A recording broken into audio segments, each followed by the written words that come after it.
Quote could save you more than 50% on term life insurance. For your free quote, call SelectQuote at 1-800-737-9944. That's 1-800-737-9944. Or go to SelectQuote.com. 1-800-737-9944. That's 1-800-737-9944. Select Quote.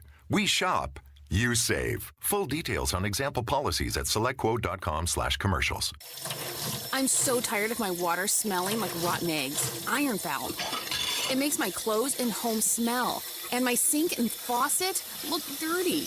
I'm calling Jones Air and Water Treatment for their solution to this pollution. Jones Air and Water Treatment has a solution to your pollution. Call now for your free water analysis at 636-899-1040 and live with clean, great-tasting water. That's 636-899-1040 or joneswater.com on the web.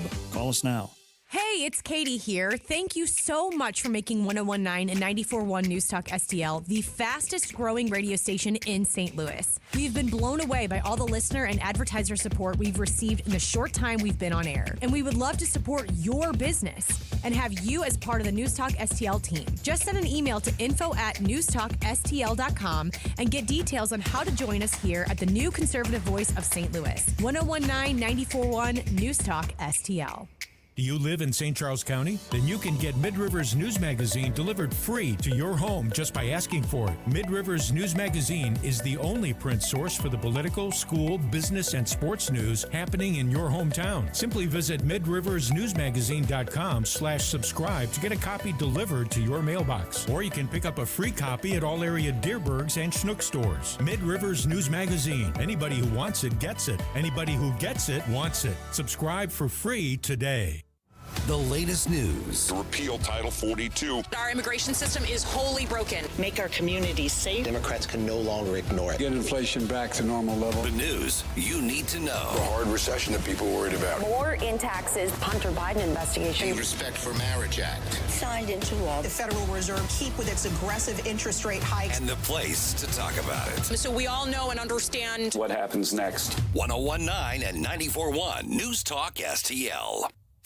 The Vic Porcelli Show. I am a election denier because I don't think that 2020 was a free and fair election. And I get crap for that. But Stacey Abrams, the question was worded just like that. Was 2018 a free and fair election? She said no. Right. Why does she get to say it, but we don't get to say it? Because you're not a Democrat. I don't want to be one of those. No, I don't either, Vic. Vic Porcelli, weekday mornings at 9 on News Talk STL. Whether at home or at work, you're mobile. So when you're mobile, stay mobile. Keep St. Louis's home for conservative talk with you wherever you go. Download the News Talk STL app in the App Store or at newstalkstl.com. Now, the Onder Prescription with Dr. Bob Onder. I'm Dr. Bob Onder. On Monday, the mayor of El Paso, Texas, declared a state of emergency because of the border crisis affecting his city.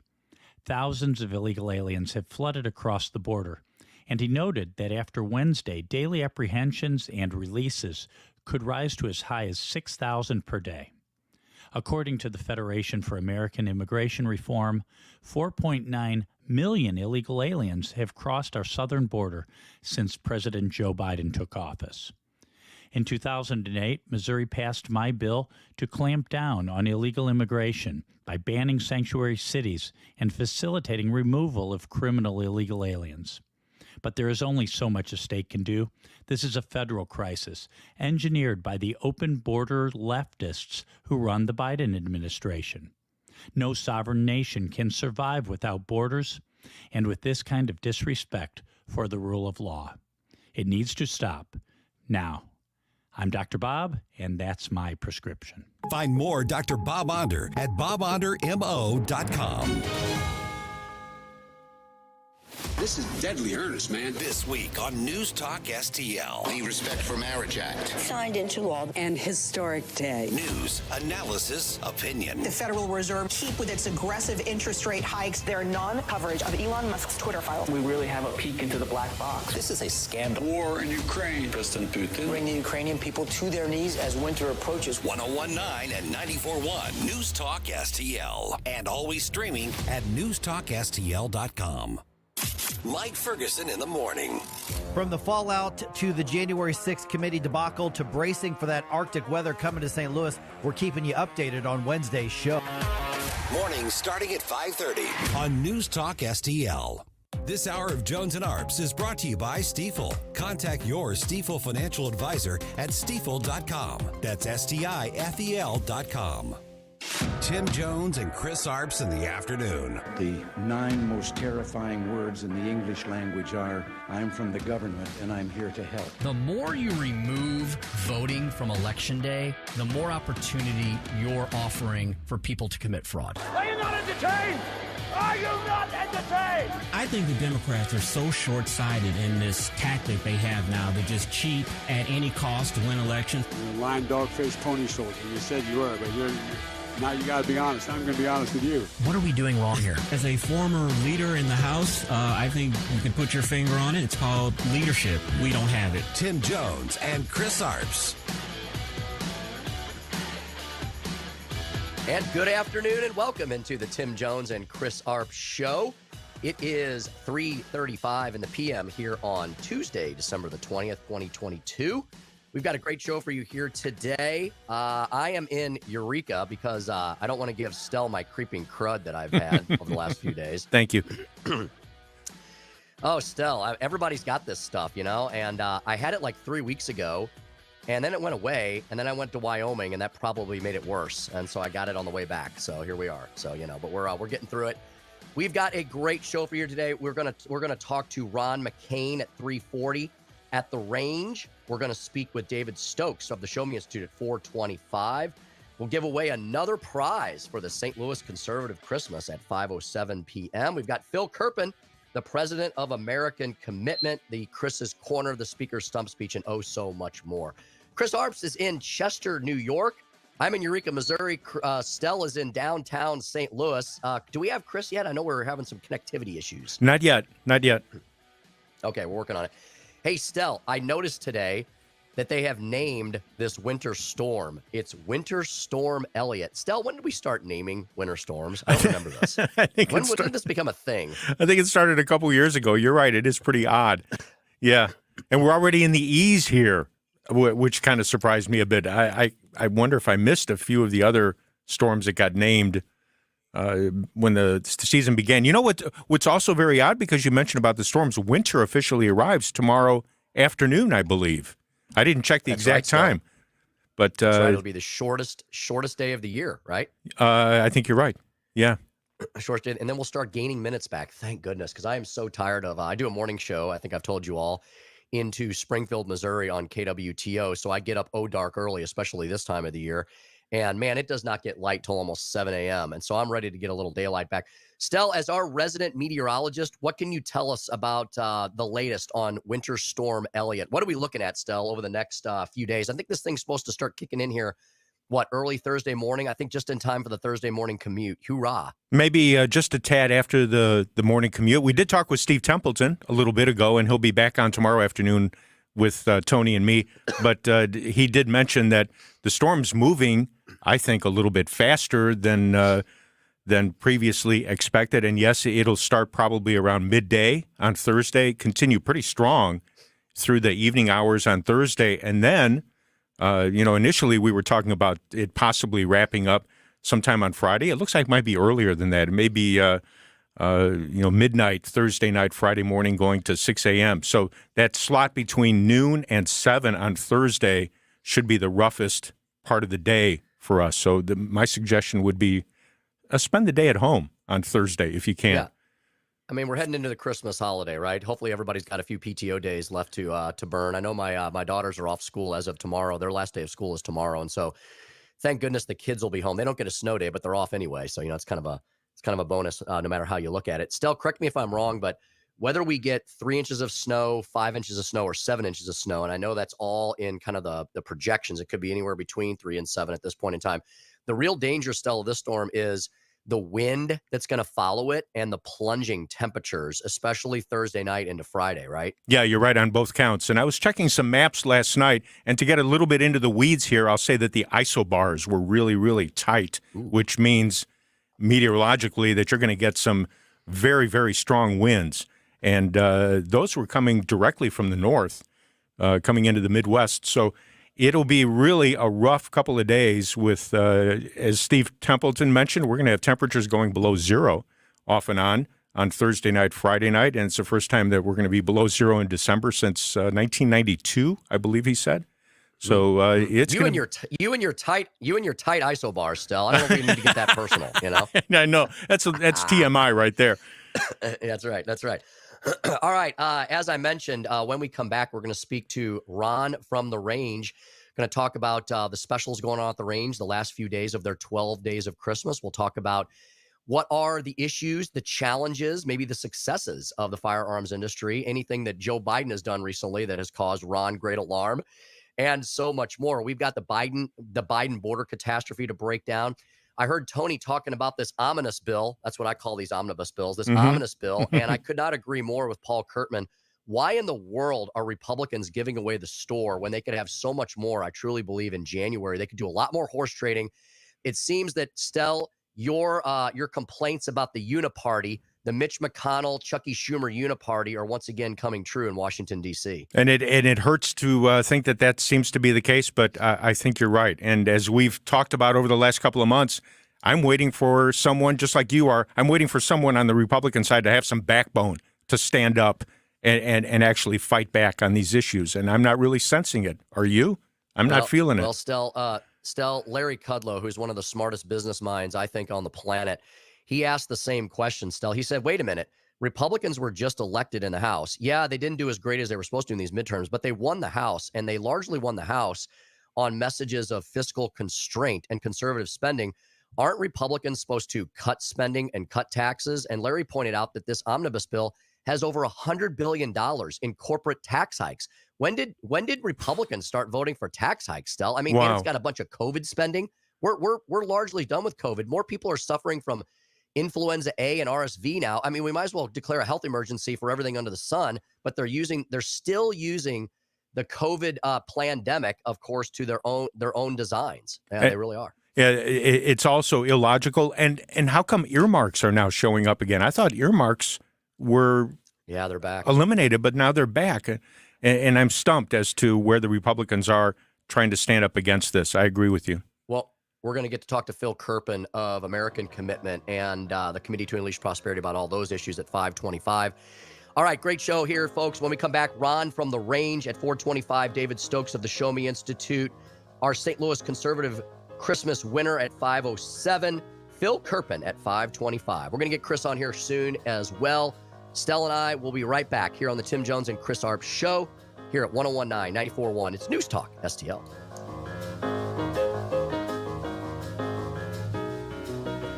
We give you news, analysis, opinion, and more. Only on News Talk STL. From the Michaels Flooring Outlet Traffic Center. The biggest delay we have at the moment is southbound on 270. At Manchester, we've got a crash with the 2 left lanes closed. Traffic is pretty much back to Page. That's a little over a half-hour delay for you South 270 drivers. East 270 looks a little better. McDonald to Lindbergh, where we had an earlier series of incidents. We still have a crash on the off-ramp from 55 northbound to Lindbergh. Their support is sponsored by Unbound.org. Right now, there are young people across the world facing a tough choice: continue their dream of education or drop out to help their family put food on the table. You can help change their future in a single moment. See how far your support can go at unbound.org. Joe Sonderman from the News Talk STL Traffic Center. From the Michaels Flooring Outlet Weather Center. Not too bad today. The high temperature into the lower 40s under sunny skies at times. We will see some clouds rolling in.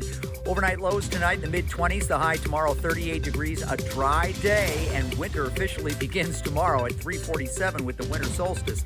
But accumulating snow is likely on Thursday, especially in the afternoon and evenings. That could be a nightmare commute with bitter cold and blowing snow on Friday and very cold again on Saturday. I'm KMOV First Alert meteorologist Kent Earhart. St. Louis's new choice for conservative talk. What citizen wouldn't want to make American great again? Live and local. And their leadership has been substandard. I think the word substandard is immensely polite. This is News Talk STL.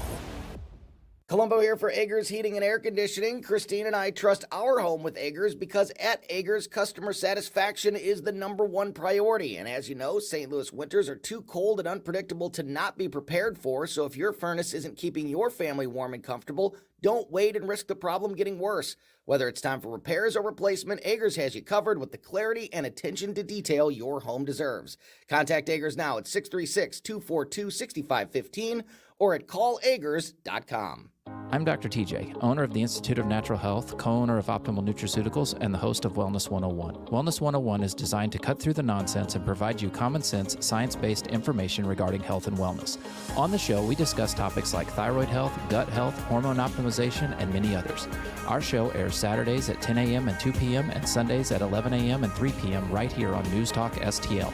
For more information, visit us at inhstl.com. That's inhstl.com. Hey, it's Mike Ferguson here. Everybody here at News Talk STL is incredibly grateful for the growth of our business during our first 18 months since we signed on the air. We appreciate the great local businesses like Clear Path Wealth Management, STL Fence Works, and Michael's Flooring that have all become advertising partners. If your business is interested in becoming part of the News Talk STL family, simply send an email to info@newstalkstl.com. Thanks for listening, and Merry Christmas from your friends at News Talk STL. News for the holiday season. When it's important to you, stay informed. It's on News Talk STL. Thank you, Georgia. Effects of the 51-seat majority to repeal Title 42. Our immigration system is wholly broken. Make our communities safe. Democrats can no longer ignore it. Get inflation back to normal level. News, analysis, and opinion. The hard recession that people worried about. More in taxes. Hunter Biden investigation. So we all know and understand. 101.9 and 94.1 News Talk STL. This hour of Jones and Arps is brought to you by Stifel. Contact your Stifel financial advisor at stifel.com. That's STIFEL.com. The latest news. To repeal Title 42. Our immigration system is wholly broken. Make our communities safe. Democrats can no longer ignore it. Get inflation back to normal level. The news you need to The know. hard recession that people worried about. More in taxes. Hunter Biden investigation. The Respect for Marriage Act. Signed into law. The Federal Reserve keep with its aggressive interest rate hikes. And the place to talk about it. So we all know and understand. What happens next? 101.9 and 94.1 News Talk STL.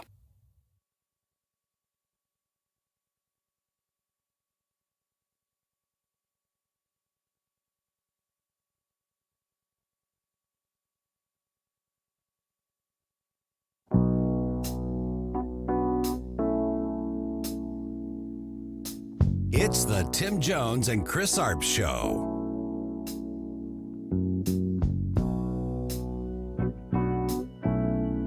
Democrats, meanwhile, may have a false sense of security, acting like they won the midterms. But they did lose the House, and they did lose the popular vote. Little warning there from Chuck Todd, of all people, warning against Democrat overreach as we head into 2023. Welcome back to the Tim Jones and Chris Arps Show here on Tuesday, December 20th, 2022. It's 3:47 in the PM. We're going to speak with Ron from the Range St. Louis West in just a second. I think we've got this old jalopy all duct taped and WD-40 together, right, Stel? We've got Chris. Chris is on the line with us now, I believe. I believe so. Let's check here. I am here. There he is. Hello, there guys. There he is.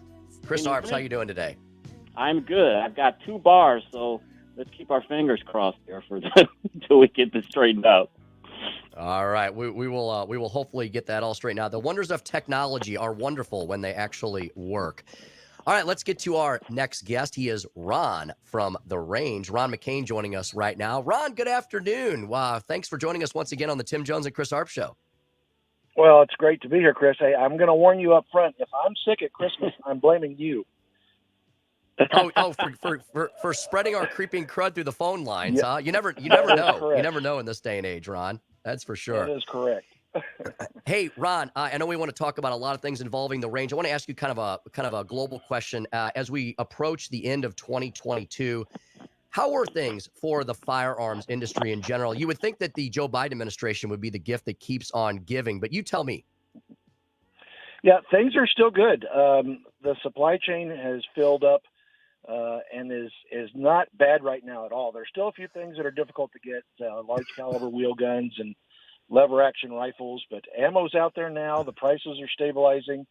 It's been a good couple of years for our industry, which makes me sad a little bit because there are just too many people out there that didn't realize or came to realize that they are their own first responder, that if something bad's going to happen, they're going to be the first one that's going to be there, and they can't really depend on somebody else to come help them out. So it hurts a little bit that so many people didn't realize it, but it feels really good to know that we've been able to help so many people that have come to that realization and want to take advantage of their rights and make sure that they keep themselves and their families safe. So, Ron, we've been hearing before the pandemic that there was a ammo shortage. Why is that? Was it because of raw materials were in shortage, or were people hoarding because they heard that it was a ammo shortage? What's the bottom line? well, it was a cascading storm is what it was. When the whole COVID thing hit, people started to get nervous. A lot of new gun owners hit the market, estimated at least 10 million new or first-time gun owners. If those 10 million went out and they each bought 100 rounds of ammunition, I can't do the math. What is that, 100 million rounds that disappear? And that's 100 million rounds that the industry hadn't planned on having sell. And so as the ammo started being sold faster and faster, people got more and more nervous, and they might buy an extra box here or an extra case there. And pretty soon the supply had dried up, and now they're trying to source materials. And, primers is a really good example. You can't just, primers don't just show up. That is an explosive, and it takes some people with some talent and the right equipment and all the government paperwork to make that stuff. And so as the supply dried up, everybody was trying to get raw materials. That dried up. Shipping became an issue. So a lot of things fell into that ammo situation. But fortunately now we're in a much, much better shape. You can pretty much get just about anything that you're looking for in ammo right now. We're speaking with Ron from the Range St. Louis West, the Range STL.com. Ron, tell us about your clientele these days. When I visited Customer Appreciation Days back in the late fall, by the way, huge event. It was incredible. It was really amazing, everything you had going on there. I was impressed, Ron, by the different people who were there. Maybe I shouldn't have been so surprised, but I saw a lot of different kinds of people, young, old, men, women, all kinds of different ethnicities. I mean, people who want to exercise their Second Amendment rights, it's just as diverse as all of America, isn't it? When somebody walks in the door, we see we see a freedom-loving American. That's all we see. So it has been really refreshing to see the number of females that have gotten involved, and a lot of that is because there are so many great products now that are friendly to the female audience, to the female market. They're not as large, but they're still manageable. They still have good grip surfaces, like a 365, for example, 365X in the Smith & Wesson Shield line. So they are taking advantage of their rights, and they're finding out that it's a lot of fun to shoot a gun and to learn to shoot a gun. It's a skill set that you can develop. But, across the board, you walk in our store, you're going to see Americans, period. They're all there. Excellent. Ron, everyone knows or should know that Christmas is this weekend. If someone came down to the range this week and wanted to put a gun under a loved one's Christmas tree, can they acquire that this week? Absolutely. You can do that in the next 10 minutes, too. Get yourself down there. We'll take care of it. Firearm inventory right now is super good. We've got some great sales going on. We've got the ARX Delta is $100 off. That's such a good pistol. Well, not very many people know about it. But we've got a lot of sales going on. I think Today we're doing spend $50 on a gift card, get $10 free.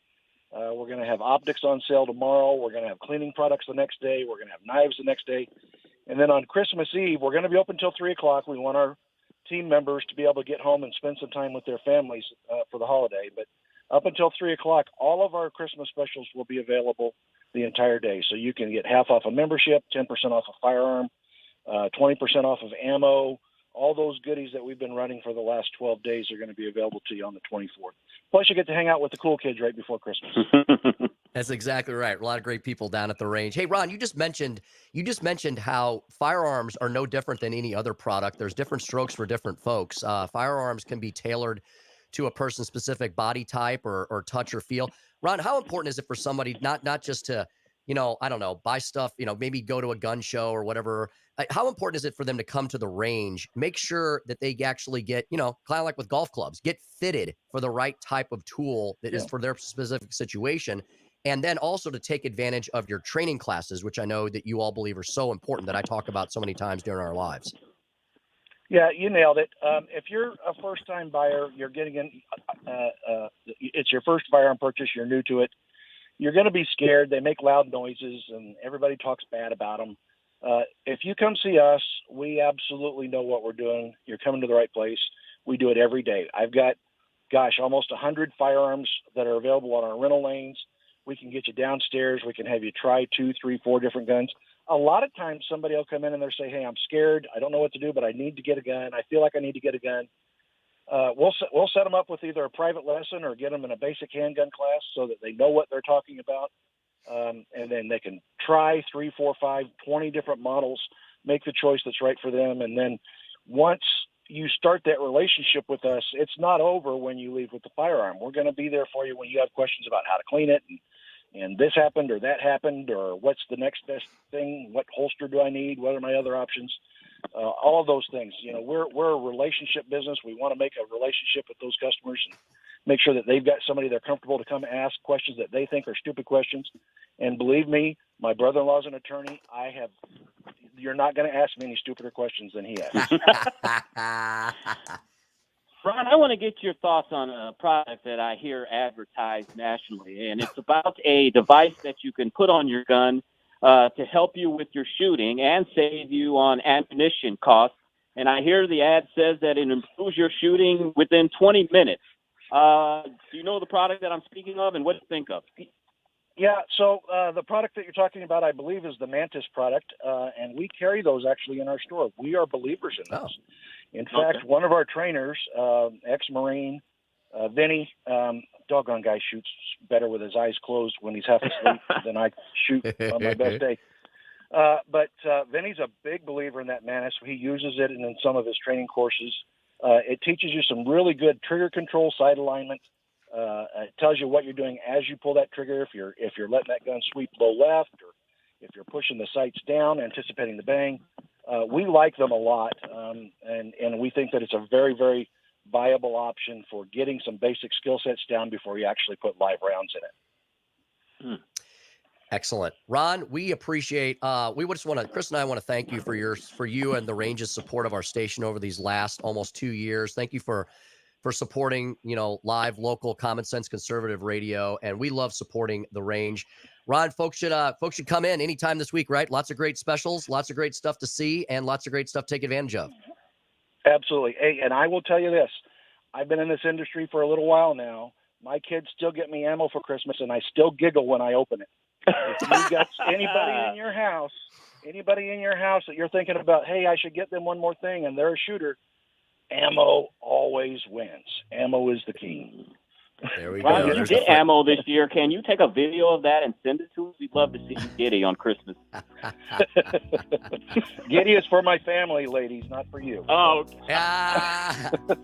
Ammo always wins. That's the phrase of the day. Ron, thanks so much for joining Chris and I here today. Thank you for your support of News Talk STL. Ron, I want to wish you and everybody at the range a very Merry Christmas and a Happy New Year. And the same to you guys. Keep doing what you're doing. We appreciate it. Thank you very much. TheRangeSTL.com, TheRangeSTL.com. We want to thank The Range St. Louis West for being one of our best and most reliable sponsors. All right, we're going to be back in just a momento with David Stokes of the Show Me Institute and lots more straight ahead on the Tim Jones and Chris Arps Show at 1019 94.1 News Talk STL.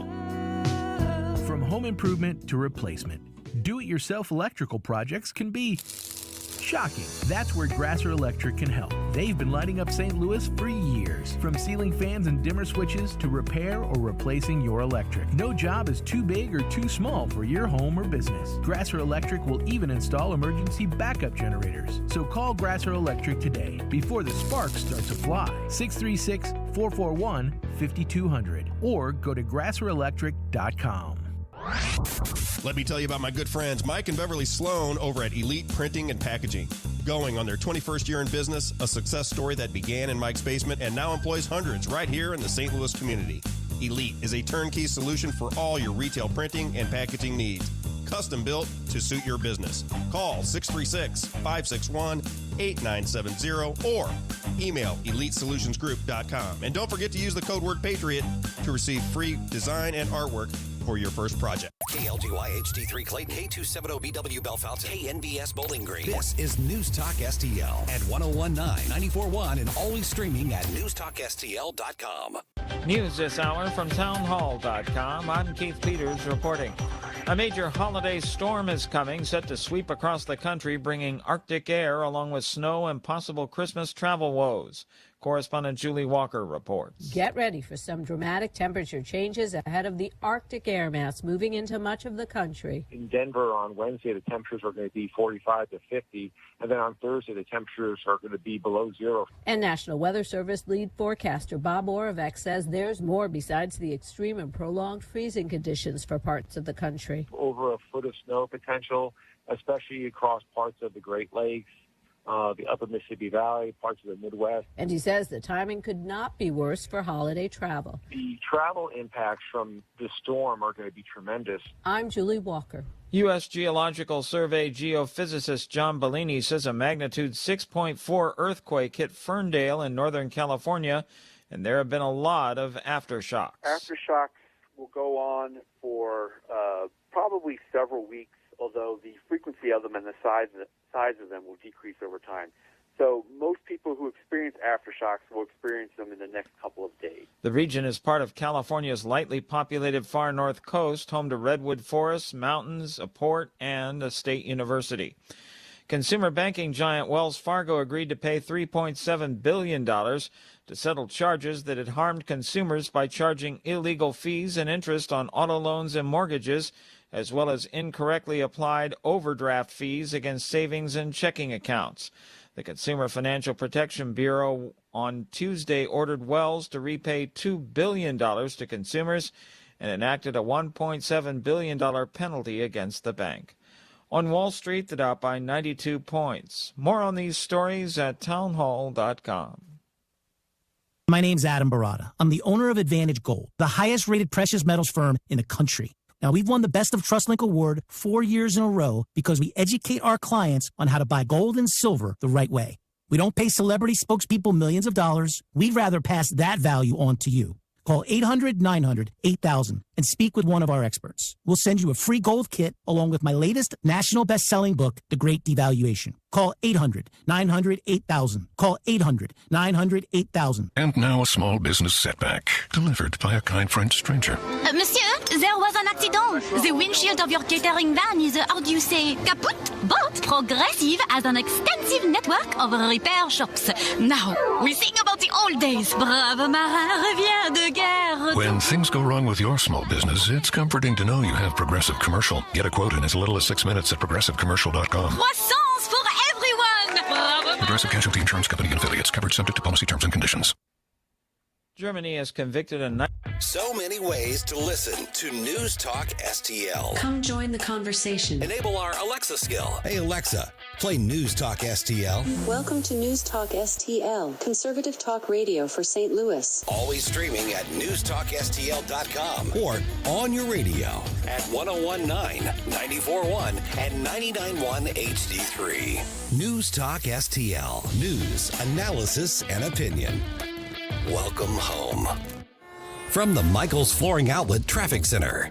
Southbound 270 still pretty overloaded, Paige, most of the way down towards Manchester. That's due to an earlier crash. It's been cleared for about 15 minutes, though. 64 West, we had the normal heavy traffic leaving the city limits. It was busy Spadey to 270 because of that congestion. And then you've got more slow traffic headed out towards Lake St. Louis. There's a report of a crash on the westbound 70 ramp to northbound 61 as well. Otherwise, just a normal afternoon as far as volume is concerned.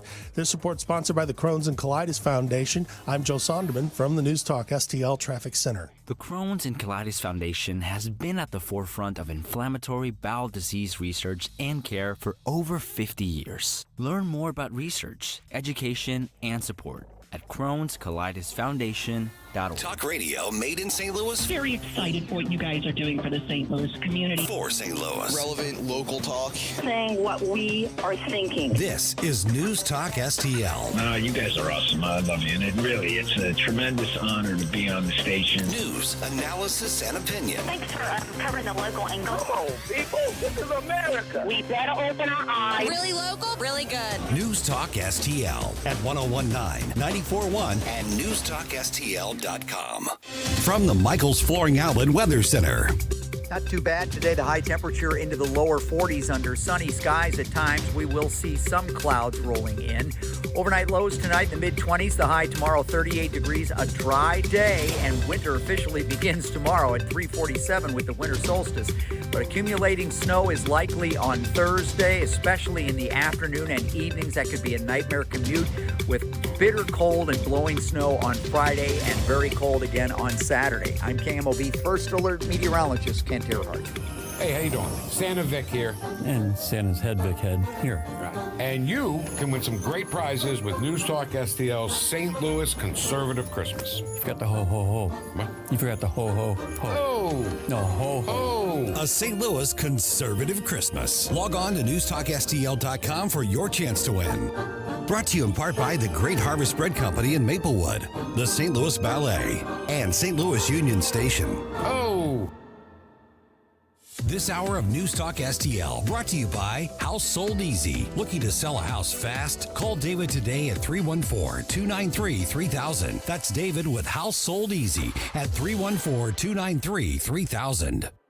So, you want Steph's Pizza, but you're in Lake St. Louis and it's just too far to go. Not anymore. Now you can feed that Steph's Pizza craving quickly and conveniently in Lake St. Louis. Same great menu with a new location. 111 Pond Fort Trail in Lake St. Louis. Steph's Pizza in the Chesterfield Valley on Long Road, in St. Peters on Jungerman, and now in Lake St. Louis. Check them out at Steph'sPizza.com because tonight's a good night for Steph's Pizza. News Talk STL is proud to have Doug Voss of Safe Money Radio as part of our lineup each week. Doug has been a staple on St. Louis radio for many years as one of the leading financial experts in the area. You can hear Doug and Safe Money Radio 3 times every weekend on News Talk STL. But in case you miss anything, you can check it all out at DougVossSafeMoneyRadio.com. What else do our listeners need to know, Doug? Simply put, I focus on helping pre-retirees and retirees build, preserve, and protect retirement assets, and I've been helping my clients solve their insurance and financial needs for the past 33 years. I also strive to educate my clients on how to prepare for retirement, minimize the impact of market volatility on their assets, and deal with the challenges of increased longevity. Call me today at 844-676-SAFE. That's 844-676-7233. Doug Voss is a registered representative. Securities offered through DHL Securities LLLP, member FINRA and SIPC. Hey, it's Vic. Everyone here at News Talk STL is incredibly grateful for the growth in our business during the first 18 months since we signed on the air. We appreciate the great local businesses like Southern Armory, Rhino Shield, Steph's Pizza, and the Walner team that have become one of our many advertising partners. If your business is interested in becoming part of the News Talk STL family, simply send an email to info@newstalkstl.com. We have a wide variety of affordable advertising options. And thanks for listening to News Talk STL. Welcome home. Subscribe and watch your favorite News Talk STL shows. Mike Ferguson in the morning, The Vic Porcelli Show, Columbo and Katie, Jones and Arps. Webcam streaming on Facebook, Twitter, Rumble. Subscribe and watch News Talk STL. Tim Jones and Chris Arps in the afternoon. The 9 most terrifying words in the English language are, I'm from the government and I'm here to help. The more you remove voting from Election Day, the more opportunity you're offering for people to commit fraud. Are you not entertained?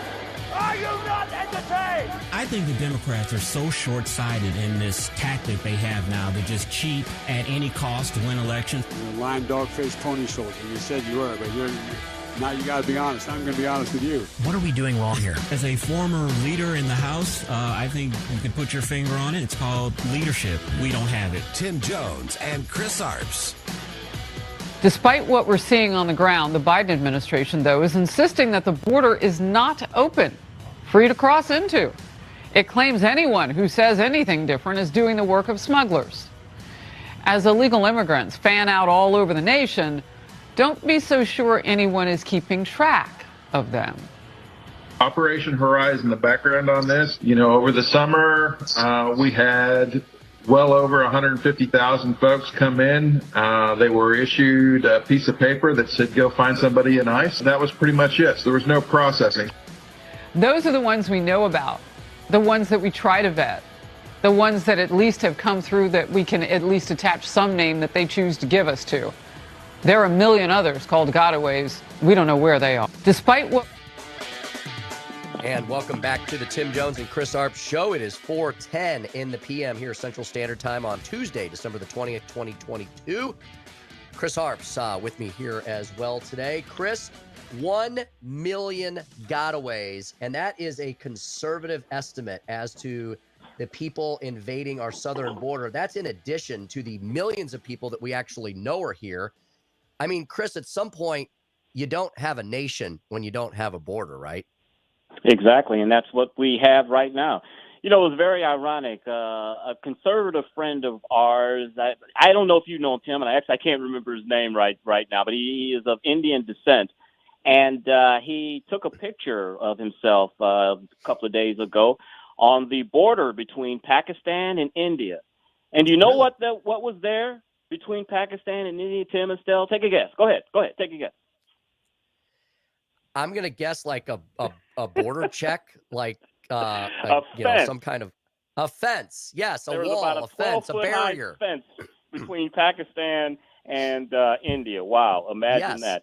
As we said yesterday, I'm sure that the Biden administration was very happy that the Supreme Court temporarily the stopping of this Section 42, whatever it is, because they know that there is a crisis on the border and they are not ready for it. The cities that are on the border are not ready for it. If I remember correctly, Tim, I think that Justice Roberts gave the administration till tonight to issue a plan. So I can't wait to see what exactly that will be. Yeah, Chris, we should unpack this a little bit for our listeners so they understand what's going on here, because the Biden administration is once again talking out of both sides of their mouths. They're saying one thing as they're doing another. The reason we are where we are right now with this Title 42 situation, Chris, is because the Biden administration filed the litigation against Title 42 to have it suspended in the first place. So they're sitting here saying, well, there's a court order there. But then the reporters, and I think we have a clip of this, the reporters are sitting there saying, but you're the ones who are bringing the litigation. You're trying to throw the baby out with the bathwater here. Yeah, and I read this morning, and it was in a liberal publication, so I believe it.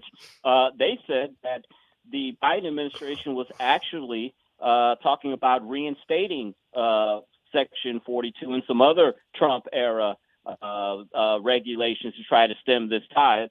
Of course, they sighed a sigh of relief that didn't happen, but they were actually talking about reinstating Section 42, Title 42, excuse me. Yeah, it's really amazing. And I guess, Chris, then they'll say, well, it was already in place. We're not going to rock the boat, but that still doesn't change the fact that there is no immigration plan coming out of this administration, right? They haven't prepared any suggested legislation for the Democratic Congress that they've controlled over the last 2 years.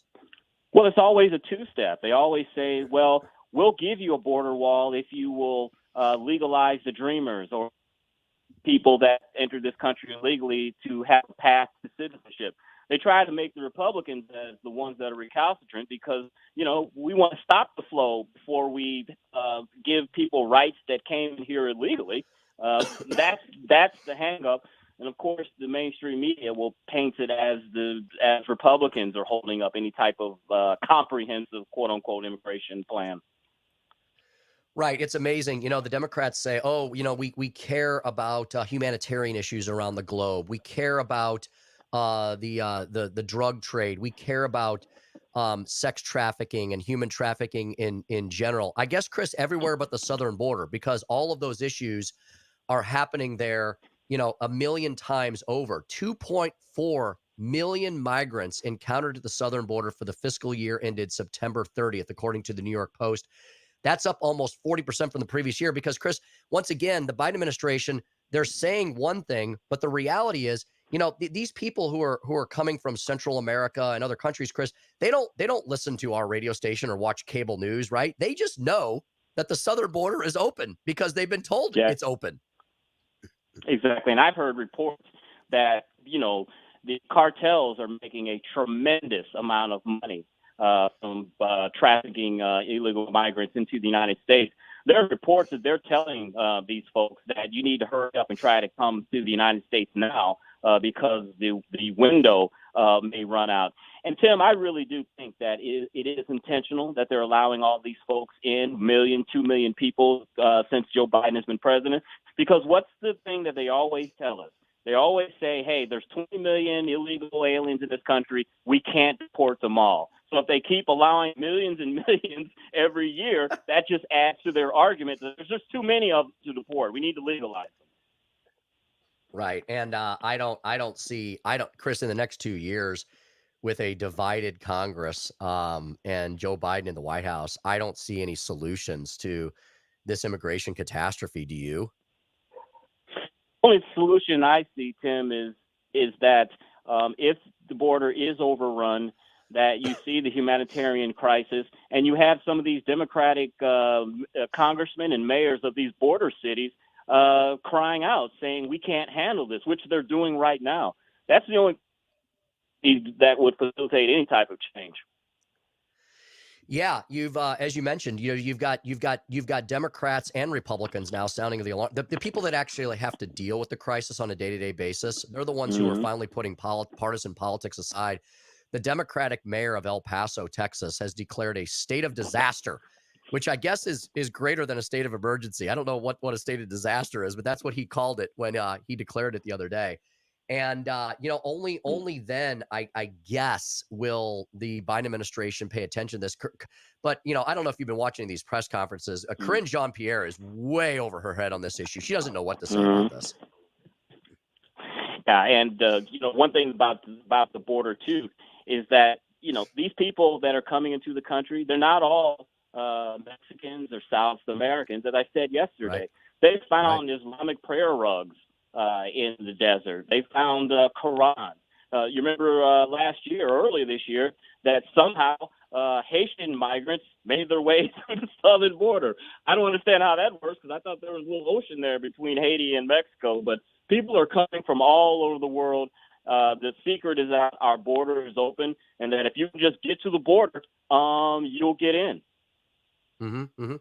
That definitely seems to be the case. Chris, one of the other big issues that is being discussed right now in Washington, D.C. in the waning days of this legislative term before things change hands, so to speak, between the parties is this omnibus bill. Yeah.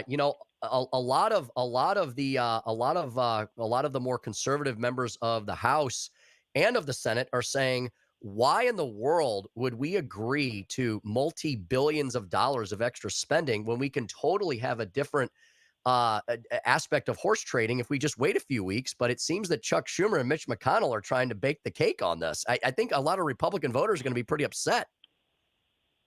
Yeah, they should be. And really, we talked about this last week. The reason that McConnell is doing this deal, doing this omnibus bill, is because he doesn't want budget negotiations going into the next year where Republicans in the House will have a say in it. And he's fearful that because the the Republicans in the House, there's a lot of rancor there, and they can't pick a leader.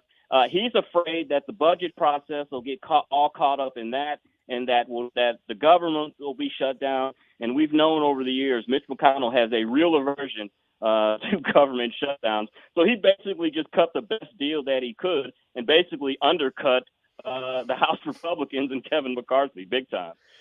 Yeah, and Chris, we're going to get to talk to Phil Kerpen about that issue because he's been focusing on that in his daily newsletter, the Committee to Unleash Prosperity. We'll talk with him about that and about the student loan bailout fiasco, which our Attorney General Eric Schmidt jumped in with the Oklahoma Attorney General, and I think that case is going to be heard in February. I think the next step in that case is going to be February. So we'll get to talk to Phil about all of those issues at 5:25.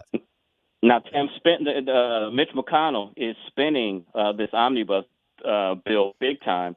If you break the bill down, it's $1.66 trillion worth of spending. He is touting because $858 billion is for defense and $772 billion is for domestic spending. So he's crawling, say that he got more money for defense than the Democrats got in domestic spending. So everybody needs to pat him on the back and send him Christmas cards, I think. I would love to know the devil in the details on those numbers, Chris. I would love to know how he baked that cake. I'm just saying. I'm gonna throw a yellow card out on that one and ask exactly what he's referring to there, Chris. I also heard though there's over $100 billion of corporate tax hikes, and you know who's going to pay for that? You and me and Stell and all of our listeners, because that's just going to get passed on. I mean, when did Republicans start voting for tax hikes? It's unbelievable. Exactly. Non-defense spending, as I said, was $772 billion. That's a record amount according to the government statistics. And here, Tim, remember that word that we thought was gone, earmarks? Remember that? Earmarks, that term? yes. Well, the Democrats were able to put $5 billion worth of earmarks for 3,200 projects into this bill.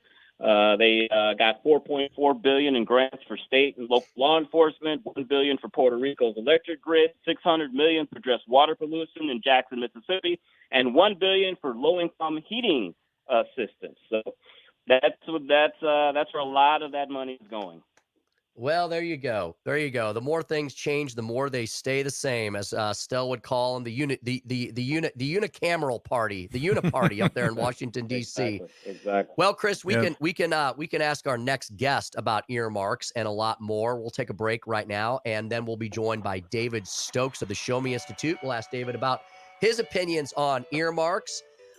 St. Louis getting creative and hiring the new police chief, issues around private policing in the city, and something apparently that Mayor Tashara Jones may have done right this week. Whoa, say it isn't so. And you know, David Stokes, and you know what, Tim? Yes. Also, we got to talk about state of Missouri has a new treasurer. Yes, they do. We have a new treasurer, we'll have to, and talk about that. Yes, absolutely. All that is straight ahead here on the Tim Jones and Chris Arps Show. And David Stokes of the Show Me Institute joins us next here at 101.9, 94.1 News Talk STL. What a bright time. It's the right time to rock the night away. Made in St. Louis for St. Louis. It's News Talk STL. To go gliding in the one-horse sleigh. Giddy up, jingle horse, pick up your feet. Jingle around the clock. From the Michaels Flooring Outlet Weather Center. Not too bad today. The high temperature into the lower 40s under sunny skies. At times, we will see some clouds rolling in. Overnight lows tonight in the mid-20s. The high tomorrow, 38 degrees. A dry day, and winter officially begins tomorrow at 3:47 with the winter solstice. But accumulating snow is likely on Thursday, especially in the afternoon and evenings. That could be a nightmare commute with bitter cold and blowing snow on Friday and very cold again on Saturday. I'm KMOV First Alert meteorologist Kent Earhart. From the Michaels Flooring Outlet Traffic Center. 64 West, typical delays leaving the city. It is heavy at Lindbergh and then looks pretty busy. 364 out past Lake St. Louis. 70 West, a crowded pocket at Jennings Station. Busy but moving at the Blanchette Bridge. And then there's some slow traffic Route A to 4061 due to an earlier incident. South 270, it's primarily slow Page down to I-64. Pockets running down through Gravois and 21. This report sponsored by Stand Up to Cancer, and I'm Joe Sonderman from the News Talk STL Traffic Center. Joe Buck and John Smoltz welcoming you back to the City Center Convenience Mart. Uh-oh. She's looking at the cigarettes, but she just grabs the gum off the counter. Stand Up to Cancer and Rally want you to reduce your risk for cancer. Go to takeahealthystand.org. Is your portfolio prepared for the biggest risks facing investors today? Hi, it's Tim Jones. High inflation and a rapidly changing economy may impact your investments. If you haven't made appropriate changes, your portfolio may not be positioned to address some of the biggest risks in today's economy. That means it's time to request your free portfolio review from the ClearPath Wealth Management Group at Stifel. You can hear their latest views on the markets and investing during On the Money, hosted by Stifel financial advisors Bob Stockdale and Eric Robert, every Saturday morning at 9 a.m. on News Talk STL 101.9. They can help you get organized, guide you through critical retirement decisions, and create a portfolio designed around your needs. To schedule your free portfolio review, go to clearpathinvesting.com. That's clearpathinvesting.com, or call 636-695-2650. That's clearpathinvesting.com, 636-695-2650. Stifel Nicholas & Company, Incorporated, member SIPC and NYSE. Have you been floored? Not until you've gone to Michael's Flooring Outlet. They've been a locally owned and operated family business for more than 28 years. You want variety? Michael's has carpet, hardwood, laminate, ceramic tile, luxury vinyl, natural stone, and many other options. Save money and get quality at Michael's. Plus, your installation will be done right the first time when you hire the experts at Michael's. You can shop in store at one of their 3 convenient locations or shop from home. Check out everything that Michael's has to offer at igotfloored.com. Fox News commentary. A customer at a well-known chicken joint shot an employee after the restaurant ran out of corn. Buckle up, folks. This is wild. I'm Tommy Lahren. More next. We conquer cancer. For the mom-to-be who is out of treatment options. For the doctor who has a brilliant idea but needs research funding. For the people who faced cancer head-on and climbed incredible heights while they were with us. For the children who celebrate the end of chemo. We conquer cancer for all who have been touched by it. Conquer Cancer accelerates breakthroughs in research and care for every cancer, every patient, everywhere. Join us at conquer.org. You know, we all have fast food cravings now and then, and it really blows when our favorite items are sold out. But this next story out of St. Louis is buck wild. Last week, a drive-thru customer was so upset to learn that KFC was out of corn, he not only threatened employees through the drive-thru speaker, when he got to the window, he pulled a handgun and shot an employee. The 25-year-old KFC employee was rushed to the hospital where he was in critical condition. Can you freaking believe this? Is this what the unchecked culture of entitlement and lawlessness has created in the USA? You don't get your corn, so you pull a gun and try to take someone's life? These outlandish stories are happening more and more across our nation, and heaven help us if we don't get a grip on our society. I'm Tommy Lahren, and you can watch my show Tommy Lahren is Fearless at Outkick.com. If you find yourself feeling out of place in the world, it's comforting to know conservative values Haven't been abandoned everywhere. The far left wants to destroy conservative values in America. This is News Talk STL. Welcome home. This hour of Jones and Arps is brought to you by Stifel. Contact your Stifel financial advisor at stifel.com. That's STIFEL.com.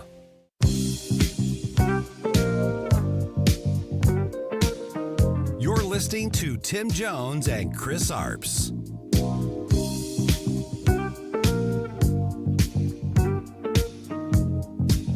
Are you still going to allow LAPD and sanitation officers to do these sweeps of encampments? No, these are not sweeps at all. This is getting people to move on their own, but then after the person leaves, sanitation is absolutely going to have to be there. No question about it. But this is not coercing people. This is not ticketing people or incarcerating people. This is moving people from tents to hotels or motels. Let's see what our next guest thinks about that brilliant idea. Oh, well, he's very popular. They think he's a righteous dude. David Stokes over at the Show Me Institute. In high school, you talk about spike. I had a very short spike. It was I knew there's some spike somewhere in there doing some spike stuff. It wasn't very punky. It was more Leave It to Beaver-ish, maybe.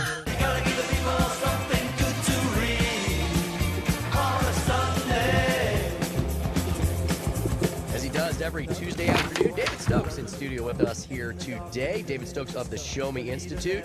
So, David, that is the new communist mayor of L.A., Mayor Bass, saying, I've got the solution to the homeless problem. I'm just going to start confiscating private property. We'll stick all the homeless into hotels and motels. I wonder what the hoteliers and moteliers think about that, David Stokes. Well, I mean, what a brilliant idea. It's just incredible that I would imagine that they'll be compensated. That doesn't justify it in the slightest. It's like the little used Second Amendment to the Constitution is coming into play against quartering people in homes and hotels, I guess, here. But the compensation doesn't justify it at all, and you shouldn't be able to legally do that. You shouldn't be able to force a hotel. If a hotel with empty rooms wants to take some of the homeless population, sure. But to compel them to, if they don't want to, I mean, that's a terrible idea. And it's just and it's by no means a permanent solution at all. It's just going to, the old proverbial Band-Aid, but not, sometimes Band-Aids for problems are good in that they at least address a problem in the short term. Not every Band-Aid solution is awful, but this one is awful. You shouldn't be able to do this. David, I remember when we had you on last week when the new St. Louis police chief was appointed. I think I said that the salary seemed kind of low compared to other big city mayors. And then we learned this week that the salary is being supplemented by the St. Louis police organization. Is that a good deal for public-private like that? I know there were some editorials in the Post-Dispatch that weren't in favor of that. What's your opinion? It's an interesting issue, and a lot has happened in public safety in the city of St. Louis in the past week, and I know it's what we're going to talk about today, which is great. So, I'm a little torn on it. I'm struck by, we all know the phrasing, hope is not a plan. That if your plan for addressing something is to hope, you got real problems. Similarly, this private money to augment the police chief's salary is not anything more than a short-term thing to maybe help get one police chief here. If the city of St. Louis is going to depend on private contributions to continue pay, because it certainly happened with some of the Zoo Museum District boards, although they are not city agencies, I'll be clear there. So it's not the first time it's ever happened in our region, but it's not a long-term plan at all. I mean, the Post-Dispatch editorial made some good points. But that said, I don't think there's anything inherently wrong with augmenting the application process with a private contribution. I trust that the new chief will. The Post-Dispatch editorial was worried that he will prioritize, the private donors to then the elected officials he works for, and I don't think that's going to happen. But look, is it a great thing? Is it something we need to be doing more of? Absolutely not. Speaking to David Stokes of the Show Me Institute, at David C. Stokes on Twitter, showmeinstitute.org. David, I understand there's been some recent developments around another item in the city of St. Louis involving the firefighters and their pension funds. What are the developments on that, Dave? Well, Mayor Jones has now been the second mayor in a row, and that doesn't even include Mayor Slay, who got the reforms passed in the first place, to veto changes to the St. Louis City Firemen's Pension Plan. Basically returning the new pension that was created about a decade ago under Mayor Slay's work, where they put new firemen, and I believe some firemen who hadn't yet vested, into a new plan that was controlled by the city, not by the firemen's union. The old plan, which still exists for firemen who've now been there for a while, is just dominated by the firemen's union. And it's just done exactly what you would expect. It has just loaded the game in favor of the firemen and against taxpayers. And this bill that was passed by the Board of Aldermen to get rid of all the excellent changes that were hard-fought victories for taxpayers in the city of St. Louis, and changes that were supported by, we're not talking three right-wing Republican mayors here, Mayor Slay, Mayor Krewson, and Mayor Jones, and I commend Mayor Jones for vetoing this bill and properly noting that she's got to look out for the interests of firemen and taxpayers. And that's the same thing Krewson had done, and Mayor Slade did amazing work over this for years at great political risk to himself. So let's keep in mind that the old board, this is what the Board of Aldermen wants to get back to. they had a civilian employee of that pension board who, when she retired, got a $500,000 cash payout on her retirement day. That's not her pension. She got a $500,000 payout for accrued vacation time, accrued sick time, bonuses here, very, very, very other programs there. This was on top of her generous pension that kicked in, and she later got elected to the Board of Aldermen, where she would have gotten a Board of Aldermen salary for that. Thankfully, she's no longer on the board. But that's what they want to go back to. And the Post-Dispatch story on the Board of Aldermen passing it shared an incident a few years ago where on the new board, the city employees trying to exercise discipline canceled a conference in Key West. And I have a blog post up about this at showmeinstitute.org. And the fireman's representative on the new board went ballistic because he wasn't going to be able to go to Key West on the taxpayer's dime and was going to have to actually do his pension training locally for far, far, far less money. These are just a few examples. So I commend Mayor Jones for vetoing this. The alderman who sponsors it says he believes he has the votes to override it. But I think in Mayor Crusen's term, there were enough board members of the board who were willing to vote in favor of it, but not willing to vote to override the veto, that I very much hope that happens again. And once again, shout out to Mayor Jones for looking out for taxpayers here. David, I'm going to date us all here a bit, but you remember that 1986 movie, The Money Pit, starring Tom Hanks and Shelley Long? Do you remember that movie? I do. Unfortunately, I don't recall it as a very good movie, but I'm sure you're going to make a fantastic point nonetheless. Well, here's where I'm going with that, Dave. According to the St. Louis Post-Dispatch, the St. Louis Convention Center says it no longer has enough money for full expansion. Is the St. Louis Convention Center turning into a money pit? I think it is. St. Louis County is based. It really is. Tom Hanks. We could use Tom Hanks to come in and headline a convention there, and I would imagine Shelley Long's open to attend. I don't think she's quite as busy as Tom Hanks, but no, it is. And we've talked about this a year or so ago. We talked about it several times. That the idea that they're moving ahead with this enormous convention center expansion when nobody knows what the future of the convention industry is. There's many people. It's not just my thinking here. There's many writings in the industry who say, look, a lot of conventions in the future might be partially in person and partly remote. So people might not be flying halfway across the country to go to a convention now. They might go to fewer of them. They might do some of them participating remote. Businesses might not be funding all of it going forward now that so much of it is remote work and the like. So you're spending this fortune to expand a convention center without any idea what the future holds. And here's just a good example of why, frankly, it shouldn't have been started.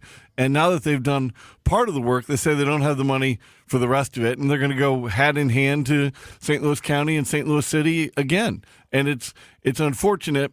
And I think we raised a lot of concerns about on this. Bob Clark with Clayco raised a lot of concerns about it. I didn't necessarily like his counter proposal so much, but he was raising good concerns about what they were doing, and apparently many of those concerns were correct. Speaking to David Stokes of the Show Me Institute at David C. Stokes, showmeinstitute.org. David, can I ask you, kind of shifting gears a little bit to kind of a national question. Can I ask you about earmarks? Earmarks are tricky. I'm generally opposed to them. I'm generally opposed to them, but I also understand the arguments for them. Yeah, we can talk about them.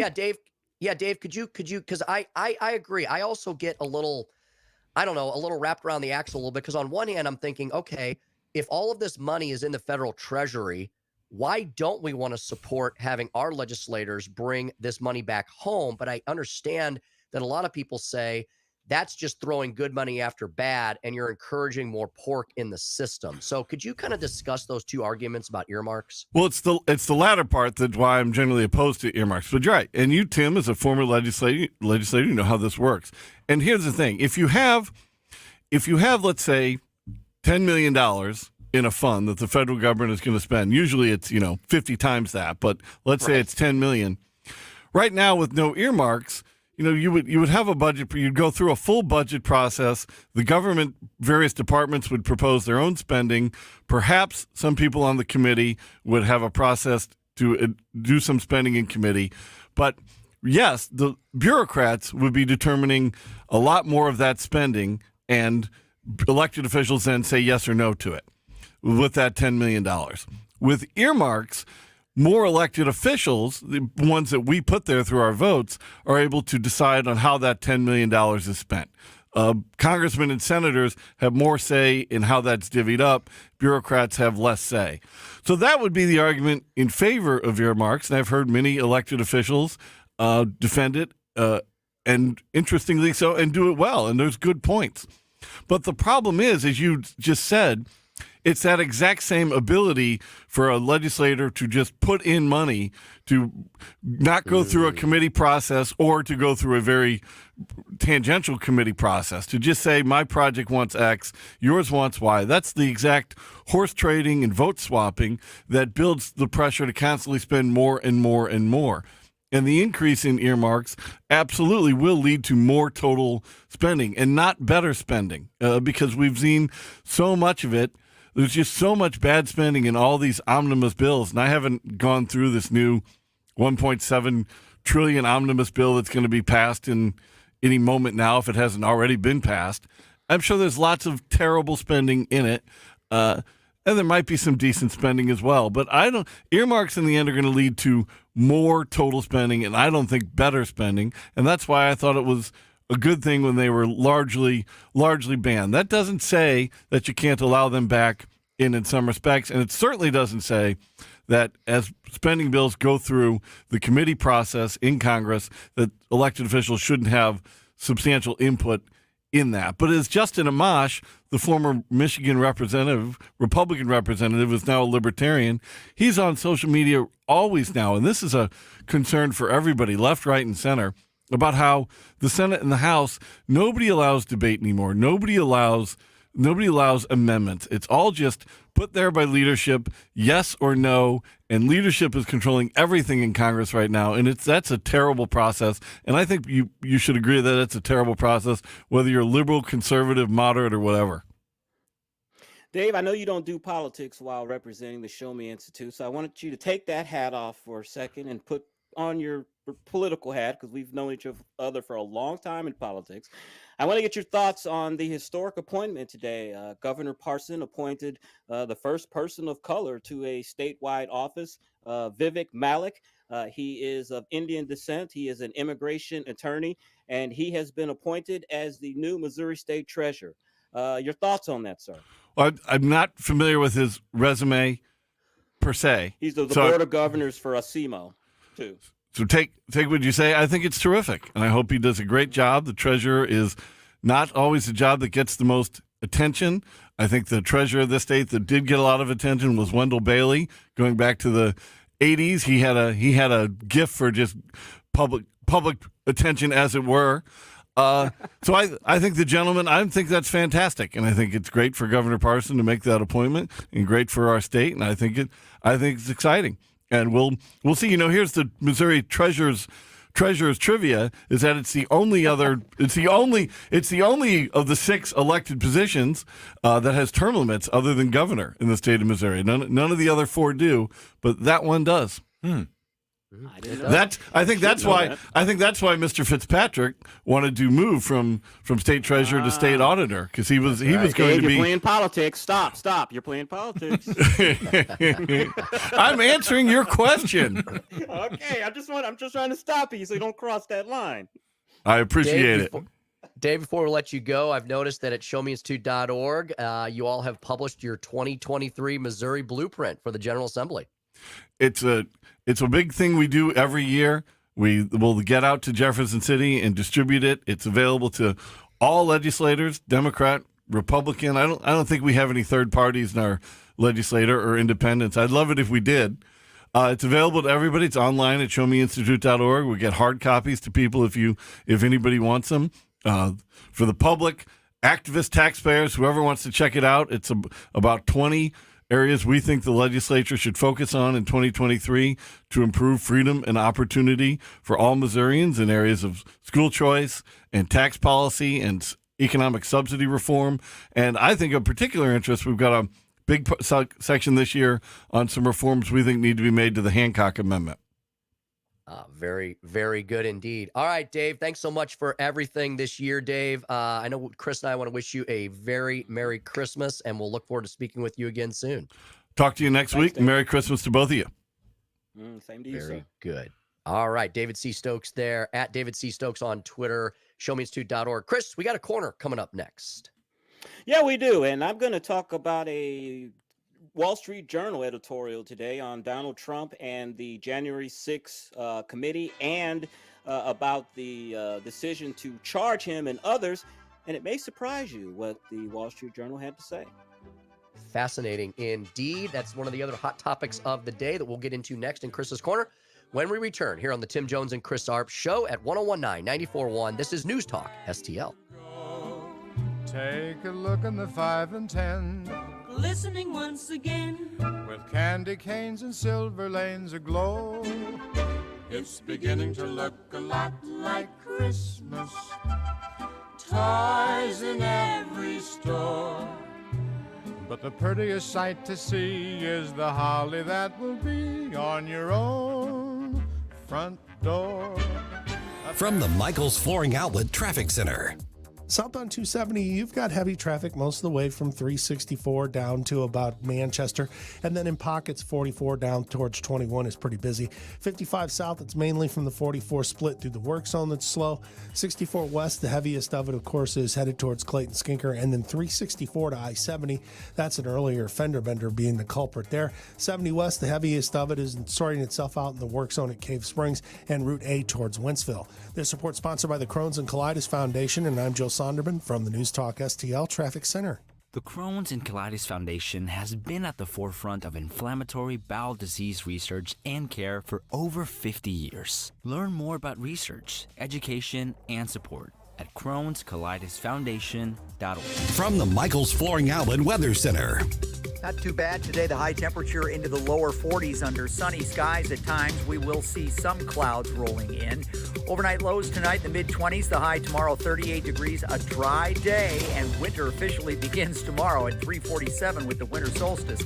But accumulating snow is likely on Thursday, especially in the afternoon and evenings. That could be a nightmare commute with bitter cold and blowing snow on Friday and very cold again on Saturday. I'm KMOV First Alert meteorologist Ken Terhart. This is News 4 Chief Meteorologist Steve Templeton, and we're proud to be the official winter weather source for News Talk STL. The First Alert weather team is working hard to keep you ahead of the big weather changes and help you plan your day. So stay connected this winter with Channel 4 and News Talk STL. Hey folks, Tim Jones here for the Wallner Home Selling Team at Berkshire Hathaway. I was speaking with Rodney and Jen Wallner the other day. You can speak with them too if you want to give them a ring this afternoon at 314-810-SOLD. You know, Rodney and Jen have said, look, you know, we're definitely in changing times, right? No joke, right?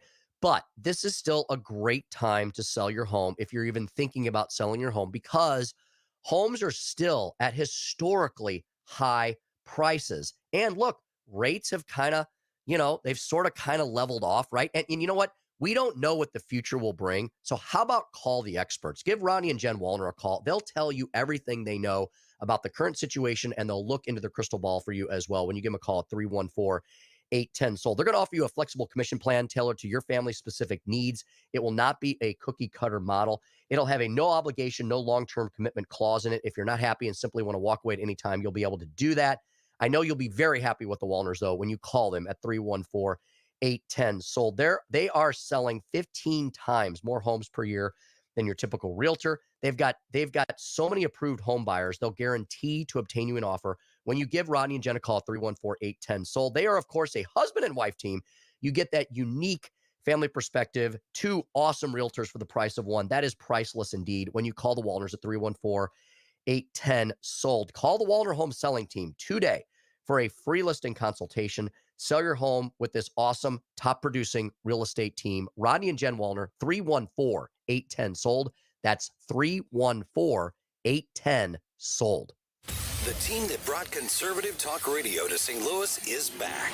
This is News Talk STL. News, analysis, and opinion from the voices you know and trust. Mike Ferguson, Tim Jones, Dan Bongino, Tony Colombo, Vic Porcelli, Katie Fitzpatrick, Chris Arps, Ken Williams, Paul Cook, Joe Pags, Randy Tobler, Rodney Boyd, Gabe Pfeiffer. Talk radio made in St. Louis for St. Louis. News Talk STL at 1019, 94.1, and always streaming at newstalkstl.com. The Vic Porcelli Show. Well, spring will be here before you know it. Time to start thinking about your house, the outside of your house. Time to start thinking about Rhino Shield. We'll have Darren Crook from Rhino Shield in with us Wednesday at 10:05. Weekday mornings at 9 on News Talk STL. This hour of Jones and Arps is brought to you by Stiefel. Contact your Stiefel financial advisor at stiefel.com. That's STIFEL.com. You're listening to Tim Jones and Chris Arps.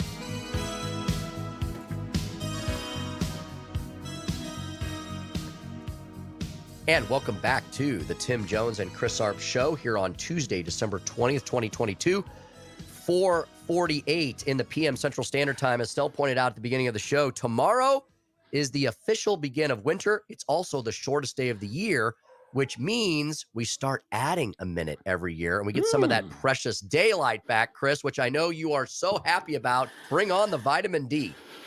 Dude, I brought the sun lamp with me to New York. I actually have been using it, even though it's not bad here. It's like 45 degrees. It's been sunny, so it actually hasn't been that bad. I've got to ask you guys, are you hearing the dog barking in the background every now and then? A little bit. Okay. I was just wondering if you heard that. That's fine. Okay.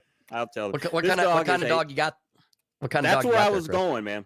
This dog has a dachshund body, but he's got basset hound feet, and he looks like a boxer and a beagle. Holy smokes! That sounds like a Mr. Potato Head dog. I'm gonna take a picture of him and send him to you. But he is the definition of mutt. He sounds like a cute fat little thing. He is, and he likes to bite. He's a puppy, so he's in that biting stage right now. So you have to be careful. I got to ask, how are the ears? Big ears, little ears? Little ears. He doesn't have the basset hound ears, but you know how the basset hounds, their feet kind of spread out. Yeah. Front paws. That's how his paws are. Wow.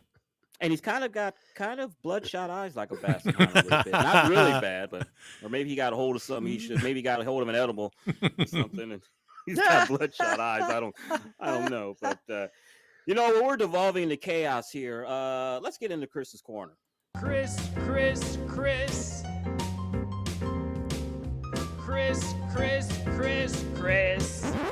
The whole thing is a joke. Good God, we gotta do something here, people. It's not personal. It's strictly business. My favorite black leader of all time is Frederick Douglass, who asked after emancipation, well, we just freed the blacks, now what are we going to do with them? And his answer was, leave us alone. And if you don't know, now you know. And now, Chris's Corner. It was not a secret during the 2016 campaign that the editorial writers and opinion writers at the Wall Street Journal were not very big fans of the Donald Trump presidency. They railed against him throughout the primaries. They were urging other candidates to drop out so that maybe one or two candidates could take Donald Trump on directly and defeat him. We know that didn't happen. Donald Trump became the 45th president of the United States. And the Wall Street Journal moderated some of its tone against Donald Trump, but not much. They still thought that he was an embarrassment to the presidency. And after January 6th, they let everything out. That they were not fans of his, and they let you know it. But in an interesting editorial today regarding the referrals to the Justice Department for a possible indictment against the president and people that worked for him, they are strangely in favor of Donald Trump. And if you read part of the editorial, they say what most of us have said, that this was basically a witch hunt and this was not a riot. I'm going to read you a little bit from it. First of all, they say that the insurrection, quote unquote, on January 6th was a rally that turned into a riot. For it to be an insurrection, they argue that President Trump had to have been secretly urging on instigators such as the Oath Keepers and Proud Boys. There's no evidence of that. They also say that there's been much loose talk about an attempted coup. But if President Trump was actually trying to perpetrate a coup, they say that he lacks support from the military, his own White House lawyers, most, if not all of his cabinet, senior leaders at the Justice Department, senior legislative leaders in contested states, and his own vice president. None of them were involved in trying to, quote unquote, overturn an election. You know, Mr. Trump, he did pressure Vice President Mike Pence to reject the Electoral College votes, but it was because, as they claim, it was a crackpot legal theory that claimed to represent the true meaning of the Constitution. That idea was floated by John Eastman. He's a former law professor, and he, along with the former president, their names were sent to the Justice Department for possible indictment. And I've said this before, and I'm not a lawyer, Tim. I don't play one on television or at all or on the radio. But I said, when did giving bad legal advice become criminal? And that's what this seemed ultimately, that because you gave some bad advice, I don't see where there's any criminality in that. They also said that the Justice Department has prosecuted up to 800 people in connection with the Capitol riot, but not a single person has been charged with the federal crime of insurrection. And what about the First Amendment? You know, Donald Trump has a right to say that he believed that the election was stolen. Some think that that was not correct. But saying that, does that make it criminal in any type of way? As I said earlier, I was really surprised that the Wall Street Journal wrote this editorial that was in favor of the president, or maybe they were trying to show that we're in favor of a lawful and legal process, not a witch hunt to try to take down a future or a former president. You know, in the coming weeks, we will see if the Justice Department does decide to indict a former president and his lawyer and a couple of others. I think that would be probably the worst thing that could happen in this country. We're already very divided. They don't want Donald Trump to become president again. I think that if you indicted him, that you would have his supporters and many others would see him as a martyr and would support him, and that apparently is not what they want.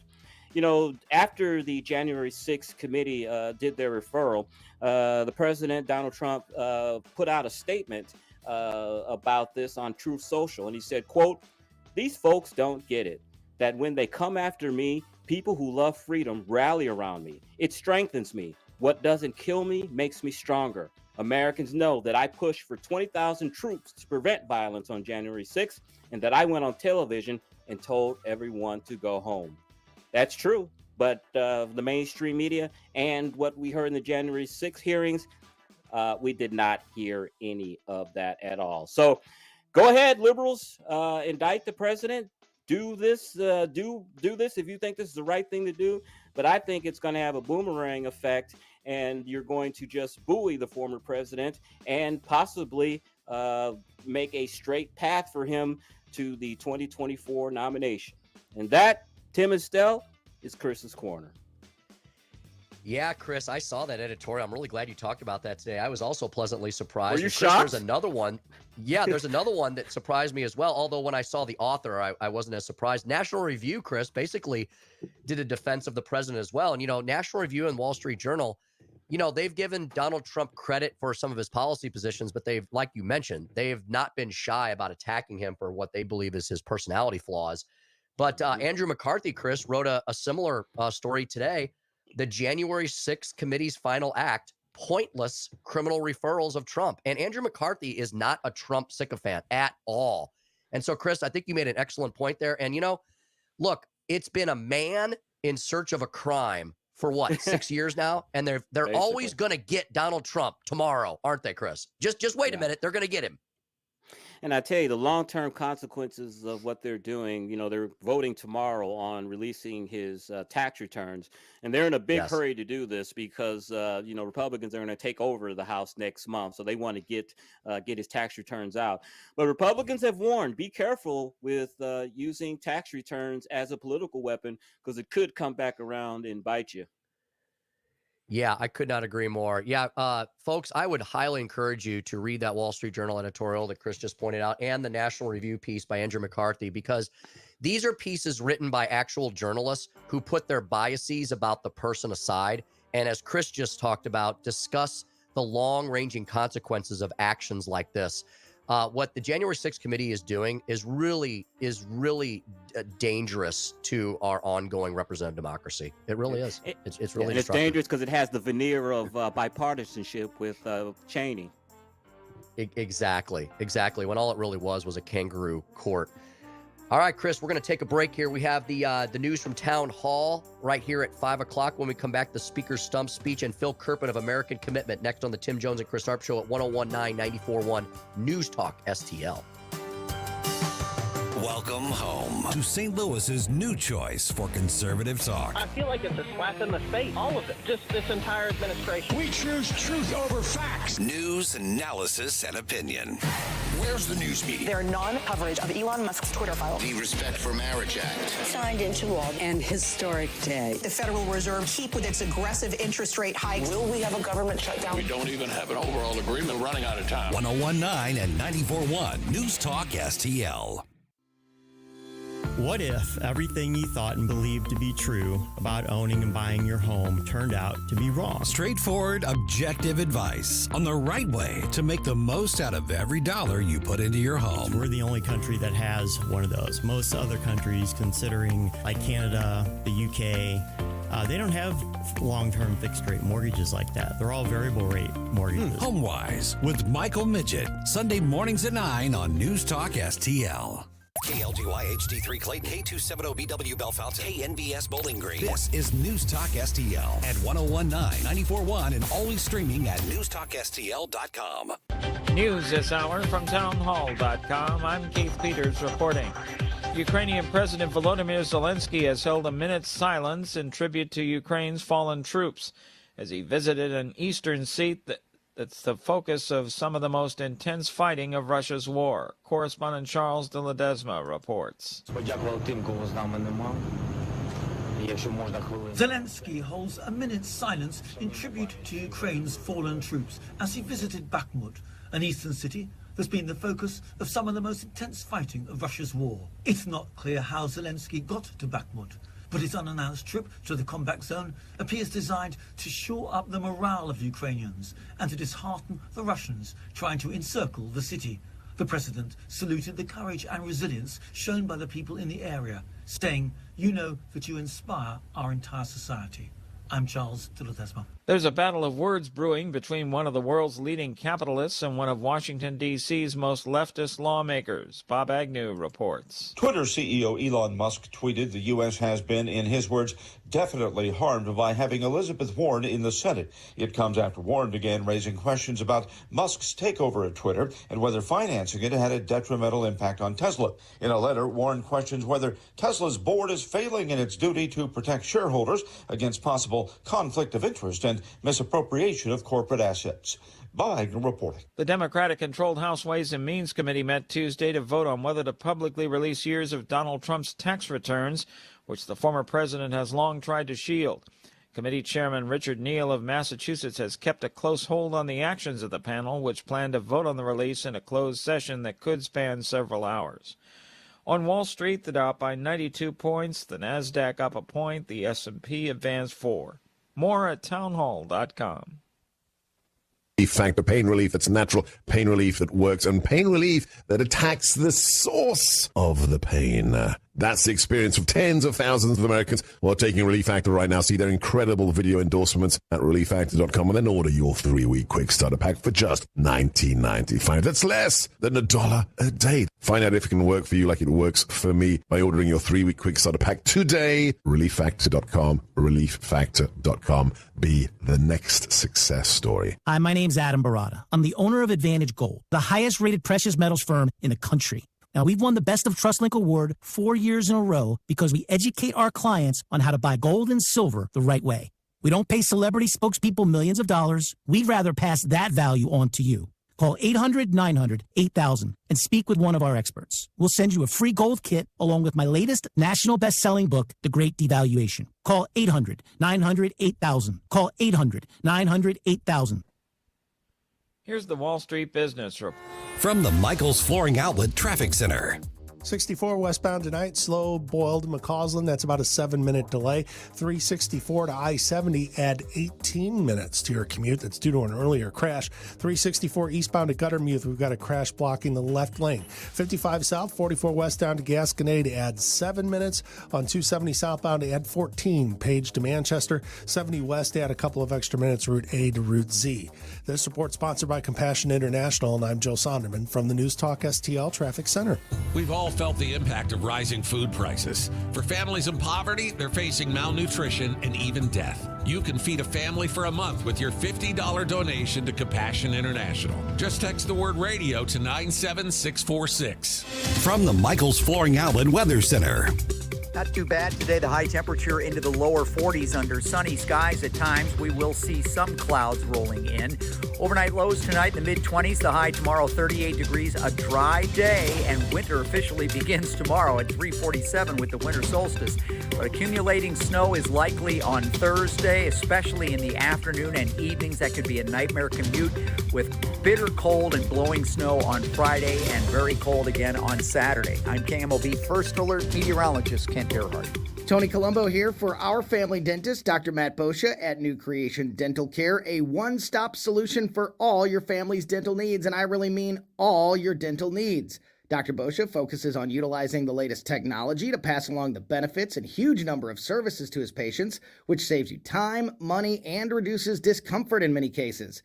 He also focuses on your convenience by offering early morning and evening appointments to limit disruption to you and your kid's schedule, and to being available for same-day and emergency treatment. A broken or infected tooth can shut down your entire life, and that's why Dr. Boscia can usually treat you the same day you call about an issue, right there in the office, without you having to be referred or make additional appointments with a specialist. In almost every case, Dr. Boscia is the only dental professional you need, and that's why Christine and I trust him with our family. Learn about all those great services and see if he's right for your family by visiting newcreationdentalcare.com. That's newcreationdentalcare.com. Hi, Sean Long with STL Fenceworks. Our company realized another extraordinary year of great business. I thank God for engineering our success and for this great nation and all the blessings it offers those who persevere and work hard. Second, I want to personally thank the great customers who put their faith in our company to make their home and backyard dreams a vision fulfilled. STL Fenceworks doesn't exist without you, and I'm humbled and grateful for your patronage. I also want to thank all my great employees. You're the backbone of STL Fenceworks. You make my vision a reality. I'm truly honored to work amongst such fine people. Finally, as the year ends, I want to remind everyone to take time to enjoy the season. Embrace your family and friends, count the blessings in your life. Reflect on the important things, and don't forget the true meaning of Christmas, when a baby was born, Jesus, our Savior. On behalf of everyone at STL Fenceworks, have a very Merry Christmas and a blessed and prosperous New Year. Welcome home to St. Louis's new choice for conservative talk. The former president was not charged in this case. His name being on the family business tells you all you need to know. 101.9 and 94.1. It's just one thing after another. News Talk STL. Tim Jones and Chris Arps in the afternoon. The 9 most terrifying words in the English language are, I'm from the government and I'm here to help. The more you remove voting from Election Day, the more opportunity you're offering for people to commit fraud. Are you not entertained? Are you not entertained? I think the Democrats are so short-sighted in this tactic they have now to just cheat at any cost to win elections. You're a lying dog-faced pony soldier. You said you were, but now you got to be honest. I'm going to be honest with you. What are we doing wrong here? As a former leader in the House, I think you can put your finger on it. It's called leadership. We don't have it. Tim Jones and Chris Arps. The final order on Title 42's future could come before it expires tomorrow at midnight. And we've also still not been given all those details we were promised last week and yesterday on how the administration plans to manage the coming surge. Two really big things that we've got a lot of questions about. But the president has no events on his schedule today. There is no press briefing. The White House has already called a lid. So we do not think we're going to get those questions. And welcome back to the Tim Jones and Chris Arps show. It is Tuesday, December the 20th, 2022. It's 5:07 in the PM, now 5:08. I don't know if we sound weird or not, but Chris and Stell and I are in 3 different locations due to the magnificence of modern-day radio technology. It's really amazing, isn't it? Chris is in Chester, New York. I'm in Eureka, Missouri. And Stell is in our beautifully ostentatious studios in downtown St. Louis. I think we're doing okay here. I think we're got the jalopy going down the railroad tracks. I think so. Yes. We're doing fantastic. Hey, guys, I'm going to go out on a limb here and say that I don't think the administration has a plan for Section Title 42. Would I be going out on a limb on that? That's why we haven't seen one? Because they don't have a plan? Chris, I actually played that clip because when I found it, I thought of you because I don't know if that was Jackie Heinrich. I think that was Jackie Heinrich there reporting from the White House. She was talking about the fact, Chris, I thought of you because she talked about the fact that there's nothing on the president's schedule. There's a lid on everything. There's, despite the fact that there is this absolute chaotic, disastrous, cataclysmic catastrophe. I mean, I don't think we can use enough adjectives and adverbs here. He doesn't seem to care. Chris, like you just said, the plan is to have no plan. Yeah. And, the reporter was slightly wrong when she said the president didn't have anything on his schedule today. When I looked at it, he did have one thing, and that is the president's daily briefing at 9:05. That was it. Vice president had nothing on her schedule. After that, he's calling it a day. Yeah, imagine the borders are vice president has nothing on her schedule while millions and potentially hundreds of thousands of immigrants are on our border, southern border, waiting to invade.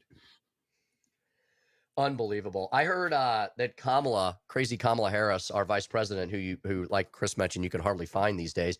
She apparently is blaming the border situation on Republicans because, of course, I mean, they haven't had any of the levers of power over the last 2 years, but it's all their fault. Yeah, the Democrats' negotiating position is this: is you give us everything that we want, and we may possibly talk about building a wall or supplementing the wall. But you've got to legalize the dreamers and the people that are already here. You have to give them a path to citizenship first, and then we'll talk about maybe building a wall. That's their negotiating position, and it's been like that for years. That's exactly right. And the other reason I played that clip was because I'm going to refer to it in today's Speaker Stump speech. But before that, Stell, it's 5:10 in the PM, which means, yes, very nice. Oh, one of my favorites. Maybe we'll just play this for the next few minutes. Jeff Allen would really enjoy that, wouldn't he? Yeah, okay. Stell was clearing his voice there. Were you about to sing, Stell? I was really, yes. Chestnuts roasting on an open fire. Come on, Stell, let's hear you. Come on. Who is this, Stell? Nat King Cole. Nat King Cole. Yes, very indeed. Good. Yeah, very good. At this time of year, I love listening to the old performers because there's nothing like them. Nat King Cole, Frank Sinatra, Dean Martin. Crosby. Yeah, Bing Crosby. Dean Martin. Dean Martin. Yeah, I mean, I don't know, man. Where have those voices gone, I'm not trying to be racial or anything. I'm really not. But I really do believe that if Nat King Cole would have been white, he would have been bigger than Frank Sinatra. I think Nat had just a smoother voice than I love Frank. I've got plenty of Frank albums. He's one of my favorites. I love Frank Sinatra because he refused to play at a club in New York when Billie Holiday couldn't perform because she had a drug conviction. And if you had anything like that, they wouldn't give you a license to perform if you had something on your record. And he refused to perform because of that. And I've always had high respect for Frank Sinatra. He also would not perform in Vegas unless Sammy Davis could stay in the same hotel as he did. So I love Frank, but I think Nat had a little better voice. Well, Nat has got, he's so smooth. I mean, that voice is just, it's liquid gold. It really is. Yeah. All right, and Tim, before you get to that, one thing else about Nat King Cole that people don't know, is he was a fantastic jazz piano player. He was a jazz piano player first before he sang, and people discovered that he could sing, and they were like, "Dude, you need to be singing instead of playing the piano." He played in a trio. Yeah, great jazz. You know, my mom used to talk about that when I was a kid, Chris. And she was a big fan of Nat King Cole and Frank Sinatra and all of those folks from the 30s and 40s. Yeah. But you're right. She mentioned that to me and said, Nat's a great piano player. You may not know that. And I had no clue when I was growing up, so she told me. Look up some old videos of him playing, man. He was a natural. Well, we're playing a little Nat King Cole here because we're going to give away another gift to a News Talk STL Nation subscriber and listener, and that would be Jennifer Wagner. All right. Jennifer Wagner, Yay, you are Jennifer. the winner of a $25 gift card to the Great Harvest Bread Company. Ooh, baby. $25 gift card to the Great Harvest Bread Company in Maplewood. Tony always brings in a lot of goodies from the good folks at Great Harvest. Chris and I and Stell have partaken of many of their wares, and we can definitely testify that it's good stuff indeed. So, Jennifer, what a great Christmas gift for you right before the Christmas weekend. A $25 gift card to Great Harvest Bread Company. Don't worry about it. We will get it to you, Jennifer. Thank you for listening. Thank you for subscribing. That reminds me, today's Tuesday.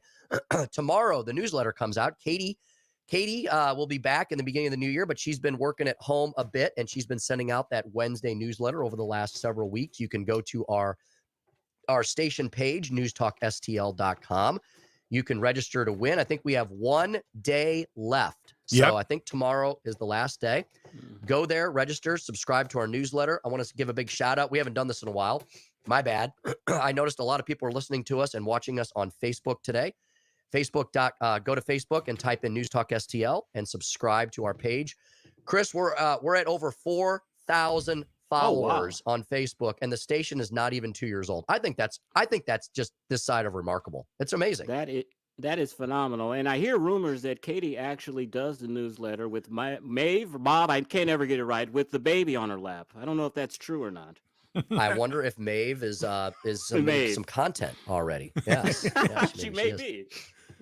Google Gigi. Hey, my wife Suzanne makes fun of me because at this time of the year I like to watch some of the cheesy old Christmas movies, and I don't know. I have a thing for White Christmas and Holiday Inn. I don't know. Have you guys seen those over the years? Yeah. Yeah. My wife watches all of those, to be honest with you, Tim. She's got a list. Meet Me in gosh. St. Louis. Yep. The other day, The Sound of Music was on. I mean, there's just such great classics. And it's amazing to me, the performers the singing and the dancing at the same time. Yeah. I mean, I can barely, talking to you guys and watch the computer at the same time. So Tim, I've said, and you see Danny Kaye and guys like that. Unbelievable. You're Danny right. Kaye, yeah. Gosh. Yeah. You know, I've said that when you look at the stars of the 30s and 40s, you had to be talented because those people could dance. They could tap dance, they could sing, they could act. They could do it all. I mean, look at Shirley Temple. I mean, she was tap dancing and singing and acting and all that. And I remember watching an old movie. I can't think of his name now, but he's gone. Mickey Rooney. Mickey Rooney was an old movie that I was watching, and he was like playing the drums. I was like, the dude danced, sang, act, played drums. I mean, they were multi-talented back then. Yeah, think about it. They didn't have electronica walls of sound, and they didn't have CGI and special effects and all of the stuff that goes around a lot of people's, not to take away. I mean, we have some amazing performers nowadays, but back then, you're right, Chris, they had to do it all without all the fancy bells and whistles helping them along. Exactly. Hey, Tim, I will cut you some slack watching the old cheesy movies, as long as we don't hear reports that you're watching Hallmark Christmas movies. Okay. I do not watch those, but I have a funny story. I have a funny story about that. You'll get a kick out of this. My uncle, we call him Uncle Duke. His name's Leonard, so we call him Uncle Duke. So my Uncle Duke, who is a retired Coast Guard commander. I mean, this guy was U.S. Marine Corps, Coast Guard commander. He flew in Iraq 1. He flew the brass back and forth to Turkey. He did search and rescue missions out of fixed wing and helicopters. He's one of the coolest, toughest guys I know. Chris, he loves watching Hallmark movies, especially around this time of the year, because he says, you know what? I know what I'm getting into. I know what's going to happen, and I know it's going to have a happy ending, and I'm going to feel good inside. Tim, my West Point graduate father-in-law watches Hallmark Christmas movies, and we dog him out about it, but he loves them. He absolutely loves them for some reason. I don't know why. It sounds like they're two great Americans that we just talked about there. That's hilarious. Oh, man. All right. Hey, we've got Phil Kerpen coming up at about 5:25. And actually, I know Phil's got to get off a little early today. So let me do a quick speaker stump speech, and then we'll go right to the break so we can get Phil in. Fire it off. Listen to me. Listen to me. I'm very consistent. I'm a very stable genius. You want answers. I want the truth. You can't handle the truth. Are you not entertained? Are you not entertained? So that's another reason we need communism. It's time for the Speaker's Stump Speech, sponsored by Hanson's Tree Service at hansonstree.com. All right, I'm going to go rapid fire through this because it's a lot of the topics, and this is around the topics and subjects we've been talking about today. The fact that Chris and I just talked about the fact that the Biden administration's plan for the border is to have no plan. And the topic of my stump speech today is if you were to destroy a nation, what would you do differently? Look at what the Biden administration has been doing, and you tell me if this is a way that you would destroy a nation from the inside out. Look, many have said the United States of America will never be taken down by any of its foreign adversaries. It will be taken down from devious and deceitful interests from within. Well, you might eliminate its borders. You might have no rhyme or reason to your immigration flow. You might encourage people not to work. I saw a report today. There are 3 million less people working in the United States of America than pre-pandemic. We are at a historically low 61% labor participation rate. You would spend trillions of dollars that you don't have.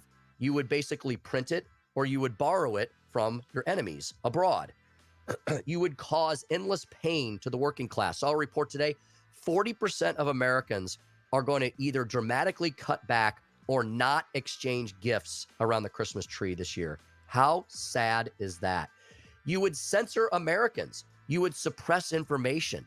You would stop the free flow of thought that we have prized for over 235 years here in this country. You would limit our energy independence. You would outsource our dependence to rogue enemy nations. You would completely wokeify every single thing under the sun, and you would encourage weird experimentation on our children. Folks, these are things that the lunatic left, the Biden administration, and DC Democrats have been encouraging for the last 2 years, and a lot of people in the corrupt corporate media either look the other way or act like it's no big deal. If you were going to destroy a nation, you would do it from within if it was the United States of America, and it seems to be exactly what the Biden administration has set out to do. I hope everybody's waking up and seeing what's really going on. And that's the stump speech for today, Tuesday, December 20th, 2022. Excellent. All right, Chris, we're going to get to a break here because, Phil Kerpen has got to jump off right after us. He's a busy man, so we're going to take a break here, and then we're going to so we can spend enough time with him. Phil has been focusing on this Biden student loan bailout. He also is a syndicated columnist for the Committee to Unleash Prosperity. So, Chris, he can talk to us about the omnibus bill as well, because I know he's been covering that. We'll talk to him about all of those things when we come back here on the Tim Jones and Chris Arps Show at 1019-94.1. This is News Talk STL. I make you do a handstand and take your baby by the heel and do the next thing that you feel. For podcast articles and more, find us on NewsTalkSTL.com. From the Michaels Flooring Outlet Weather Center. Not too bad today. The high temperature into the lower 40s under sunny skies at times. We will see some clouds rolling in. Overnight lows tonight in the mid-20s. The high tomorrow 38 degrees. A dry day, and winter officially begins tomorrow at 3:47 with the winter solstice. But accumulating snow is likely on Thursday, especially in the afternoon and evenings. That could be a nightmare commute. with bitter cold and blowing snow on Friday and very cold again on Saturday. I'm KMOV First Alert meteorologist Kent Earhart. From the Michaels Flooring Outlet Traffic Center. An accident's blocking the left lane, 64 eastbound at Timberlake Manor. Traffic is backing up behind it. They're clearing a crash, 364 eastbound at Guttermuth. It was in the left lane. One coming in now, 44 eastbound between Hampton and Kings Highway, waiting for word on the lane blockage. 270 southbound add 11 extra minutes. Olive down through Manchester. 64 west add 5, 364 to I-70. This report sponsored by Unbound.org. Right now, there are young people across the world facing a tough choice. Continue their dreams of education or drop out to help their family put food on the table. You can help change their future in a single moment. See how far your support can go at unbound.org. I'm Joe Sonderman from the News Talk STL Traffic Center. This is deadly earnest, man. This week on News Talk STL. The Respect for Marriage Act. Signed into law. An historic day. News, analysis, opinion. The Federal Reserve keep with its aggressive interest rate hikes their non-coverage of Elon Musk's Twitter files. We really have a peek into the black box. This is a scandal. War in Ukraine. President Putin. Bring the Ukrainian people to their knees as winter approaches. 101.9 and 94.1 News Talk STL. And always streaming at newstalkstl.com. Hey folks, Tim Jones here for Hanson's Tree Service. They've got a great special coming up that I'm going to tell you about in just a second, but I want to let you know that Hanson's Tree Service is your one-stop shop for all of your landscape needs at your home or your business. Yeah, they can take care of both. You can check them out anytime, 24/7 at hansonstree.com. All right, that's special. Hanson's is offering a 10% winter discount for all tree care services performed from right now all the way up through March 31st of the coming new year. All you need to do is mention the winter discount, the News Talk STL winter discount when calling Hanson's Tree at 636-379-1830. This is good for all removals, trimming and pruning, deadwood removals, stump grinding, everything. Look, this is a great time to take care of all of those problem trees, problem issues in your yard before Old Man Winter brings it down. Look, I know a lot of you are probably thinking, oh boy, this big freaking storm that's rolling, and I probably should have already taken care of that big oak tree that's already hanging over all the gutters and the roofs. You can get a hold of Hanson's right now, and they'll get out to your house as quickly as possible, 636-379-1830. They can take care of all those needs, trimming and pruning, deadwood removal, stump grinding, etc. Mention News Talk STL and ask for that 10% winter discount, and you will be given that indeed. 24/7, they're available at hansonstree.com. That's hansonstree.com. As a noun, hiatus is an interruption in time, a pause, or a break. As a tequila, hiatus is naturally clean yet complex, ideal for sipping neat, but it also shines in a cocktail. Some companies cut corners, but we prefer to take our time as our blue agave plants take up to 8 years to fully ripen. We got your taste at Hiatus Tequila. Go on a hiatus from the everyday. You deserve it. Get 10% off your first order using coupon code HOLLY10 on shophiatustequila.com. So many ways to listen to News Talk STL. Enable our Alexa skill. Hello. Hey, Alexa. Yes, I'm listening. Play News Talk STL. Welcome to News Talk STL, conservative talk radio for St. Louis. This hour of Jones and Arps is brought to you by Stifel. Contact your Stifel financial advisor at stifel.com. That's STIFEL.com. It's the Tim Jones and Chris Arps Show.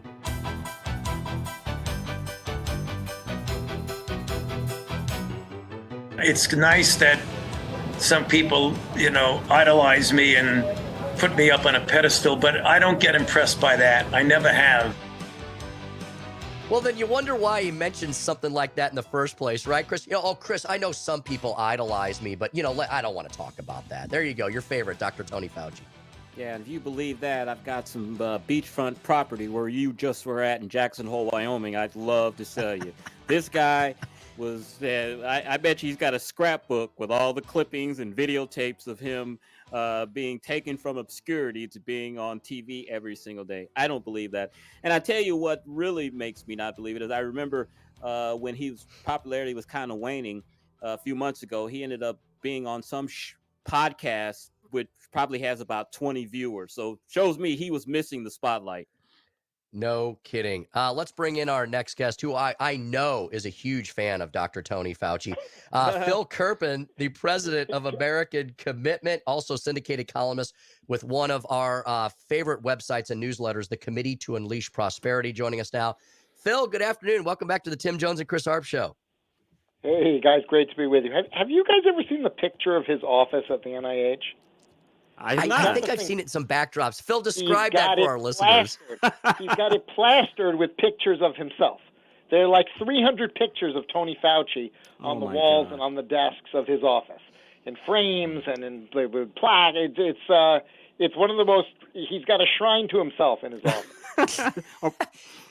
Phil, I know we're going to talk about the student loan bailout and the omnibus bill and all those things, but Phil, I know you guys at the Committee to Unleash Prosperity have been covering him very closely over the last 2 years and pointing out all of his fallacies. Phil, has there ever been a government bureaucrat who's gotten more adulation for being more wrong on more things and caused more destruction to the American economy than Tony Fauci? Well, I don't know why you hate science so much. I mean, how could you?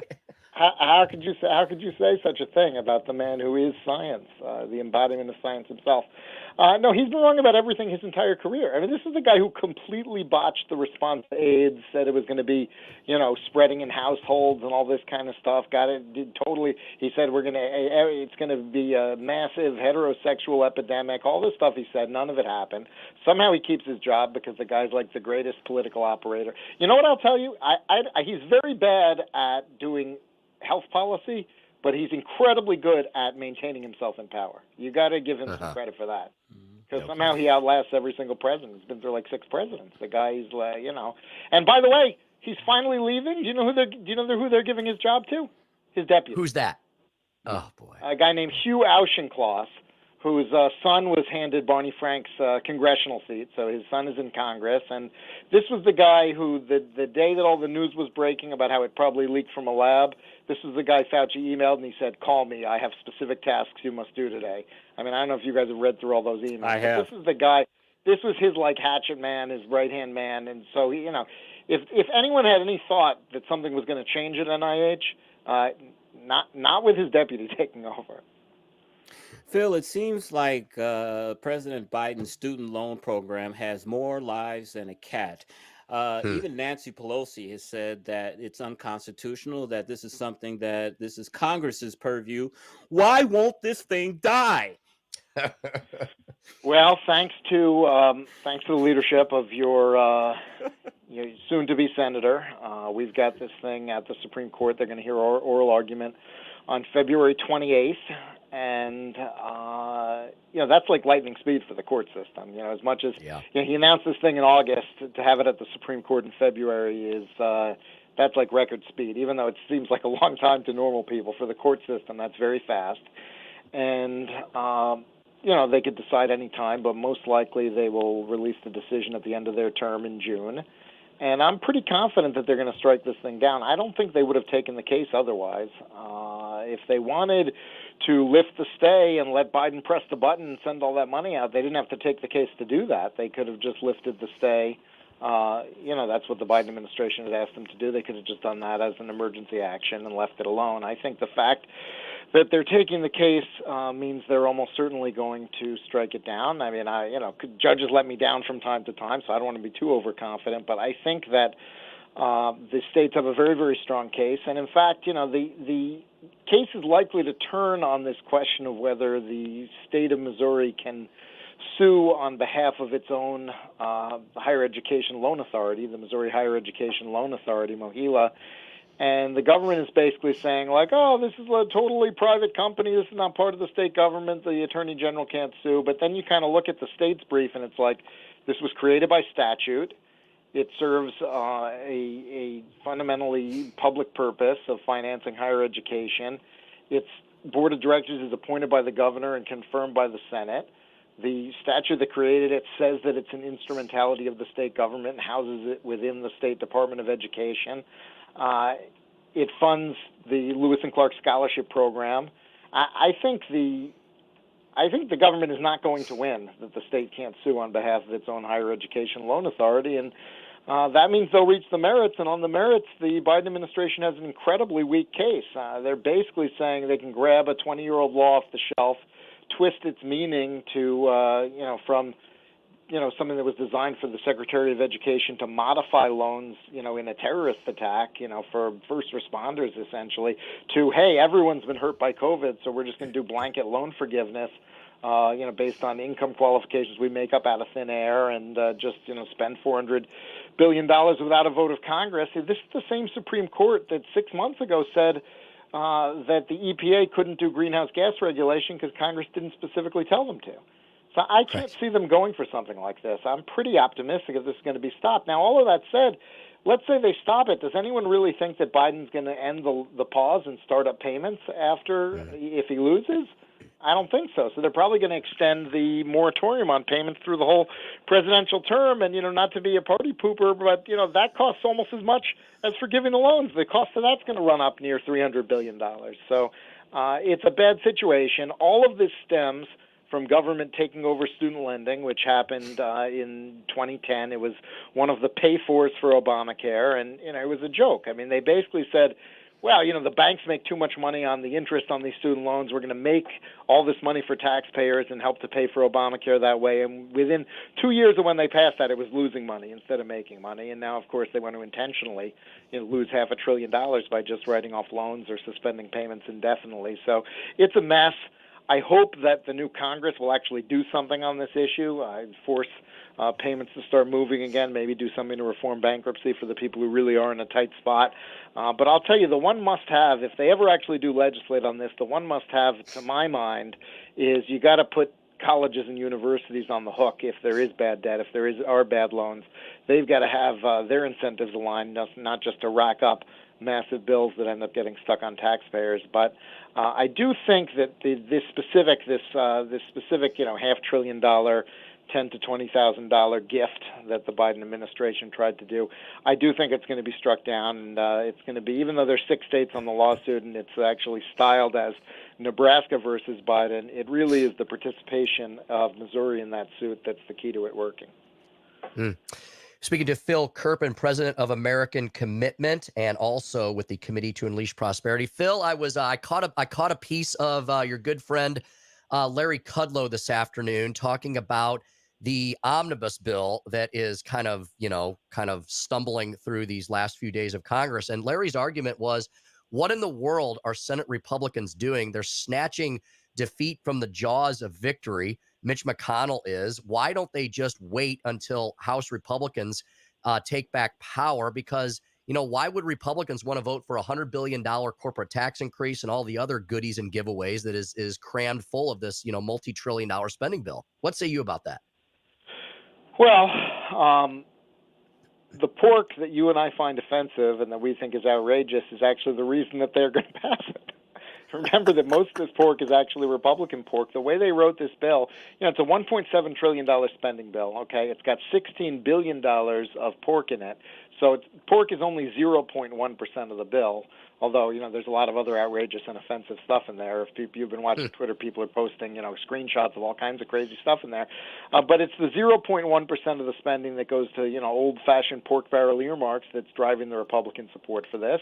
And it's basically a retirement party for people like Richard Shelby, who's getting $650 million of pork, and Jim Inhofe, who's getting $500 million, and, of course, your own Senator Blunt, who's getting $350 million of pork. And, I'm pretty sure your senators are going to split on this bill. And you've got your big spending Republicans that, for a lot of them, this is their big last hurrah, and their friends are going to vote for it for them. And, it's really, I find it extremely offensive that they're basically telling the American people, it's more important for us to get our pork funded on the way out the door than to let the newly elected House Republicans have a seat at the table on spending for this coming year. Phil, within the $800 billion defense budget, there is a $47 billion supplemental for Ukraine. There's a couple of items in here. I want to get your thoughts on them. One, it provides an excess of $6.2 billion for the Department of Defense to sustain the surge of U.S. forces and operations in Europe in response to Russia's actions. Another thing within this supplemental includes $300 million for nuclear energy technology to promote U.S. energy independence and reduce reliance on foreign energy sources. What does that have to do with protecting Ukraine? I don't know, but they're flying in Zelensky tomorrow to be the lobbyist in chief to get this thing over the finish line. So, I'm not a foreign policy guy. I don't know. I mean, it seems to me, I'm not a foreign policy guy. If we really need to spend all this money, they ought to find a way to pay for it, though, not just put it on the national credit card. And I think it's very. There are a lot of people getting increasingly resentful about the cost of this war. That's about all I'll say on that. Like I said, I'm not a foreign policy guy, but at some point you would think it would be enough. But apparently, the Zelensky, I saw a quote on Twitter where he said, we're grateful for the support from Americans, but it's not enough. So when is it going to? I don't know. When will it ever be enough? Yeah, great question indeed. Phil, we know you got to run to another interview. We want to thank you for all your insight and analysis, and we'll definitely want to have you back again as that student loan bailout case continues to work its way through the system, and we're very happy that Missouri is good. at the table on that. I will watch that oral argument on February 28th, and I'll be happy to give you my thoughts on it after it happens. Thank you very much, Phil. Have a great holiday season. We'll talk to you soon. All right. Have a good one. All right, there he goes. Phil Kerpen. Tim, Kerpen on Twitter. Tim, Phil kind of punted on that question a little bit. I'm going to ask you, though, what does $300 million for nuclear energy technology to promote U.S. energy independence have to do with protecting Ukraine? Not much, Chris, but, I'm trying to find a connection. They call these bills omnibus bills, and we call them ominous bills, right? Because that's what they are. It's we also called them Christmas tree bills in the legislature because it's not a good way. It's not a good way to run a railroad or a legislature or a state or a country. You have these bills that start off with, as an example, okay, we're going to name a highway. And next thing you know, it's a 500-page bill with taxing and spending authorizations in it, and nobody reads it except some staff who may read parts of it, but not one single person has read it from front to back. They don't know how it all interrelates with each other. And then everybody just votes yay or nay, and it's just we really got to get back to, I think governing in a smarter manner, because you're right, Chris. I mean, you could probably go line by line and find a lot more ridiculousness in that bill that has nothing to do with Ukraine's war against Russia and what's going on there. Well, there are some Republicans that are fighting back against this, Tim. Representative Chip Roy from Texas, he put out a statement saying that he vows to tank any priorities of GOP senators who back this omnibus bill. Omnibus. I even said it. The omnibus. I got you bill. Saying it now. Yeah. Yeah. So he promised to tank any of their efforts. And Senator Mike Lee from Utah, he said, leaders should not assume that every senator will agree to facilitate their efforts to ram this through.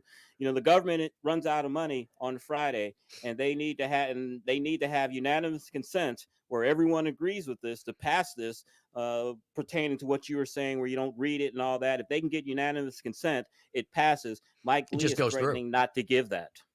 Yeah. Look, Chris, I'm all for promoting, freedom, liberty, and liberal democracies around the planet. But as Phil just pointed out, at what point is enough? It's like nobody will ever give you that number, right? No, we just need more. Well, what other places should we be, spending gazillions of dollars on? It's just like, here's what I've always asked for, and I think Jim Carafano has basically said this too. How about a plan? What's the plan for assisting Ukraine or for assisting anybody, any hotspot around the world? It seems like the Biden administration, they never have a plan. They just kind of whipsaw from one created crisis to another. And you remember when we had the African summit last week, I think it was, the president pledged $55 billion to African nations to help them with climate control. And this money was basically described as reparations to African countries because the West has destroyed the planet basically with our industrial might. Yeah, it's all our fault. And $55 billion in Africa, that's less than a drop in the bucket. So, but still a lot of money. Hey, Chris, I kept forgetting to ask you about the fact that I think I sent this to you last week. Our good friend Emerald Robinson is back on Twitter. Oh, is she? Oh, she's back.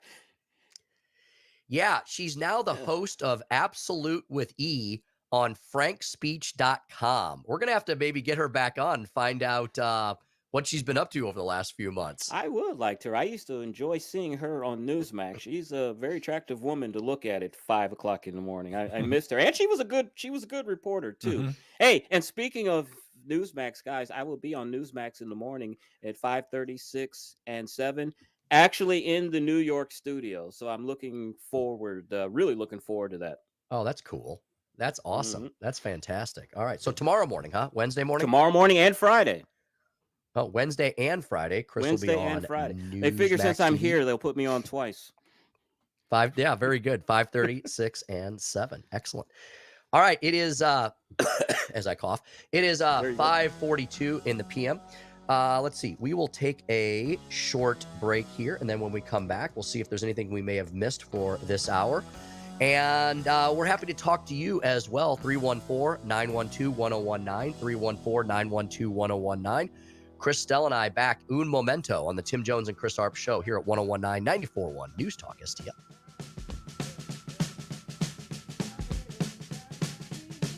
We give you news, analysis, opinion, and more. Only on News Talk STL.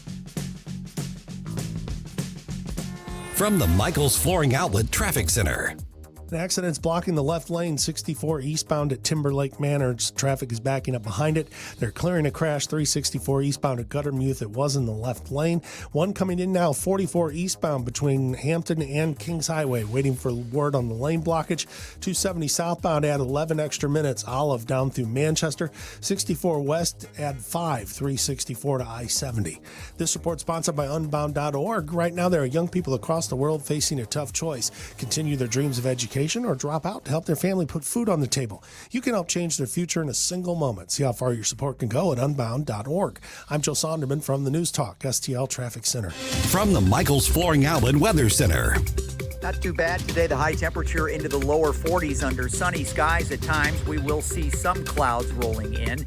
Overnight lows tonight in the mid-20s. The high tomorrow 38 degrees. A dry day, and winter officially begins tomorrow at 3:47 with the winter solstice.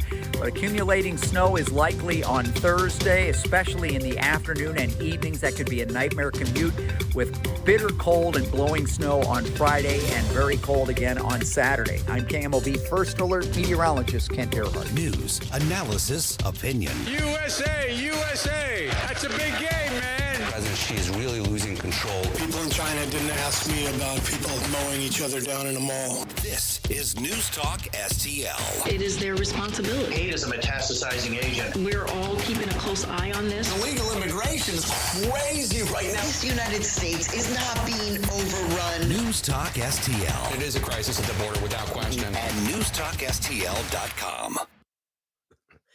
Hey, folks, Tim Jones here for Jones Air and Water. Yeah, we had Everett Jones on the air with us yesterday. He's always a great time. Fun guy indeed.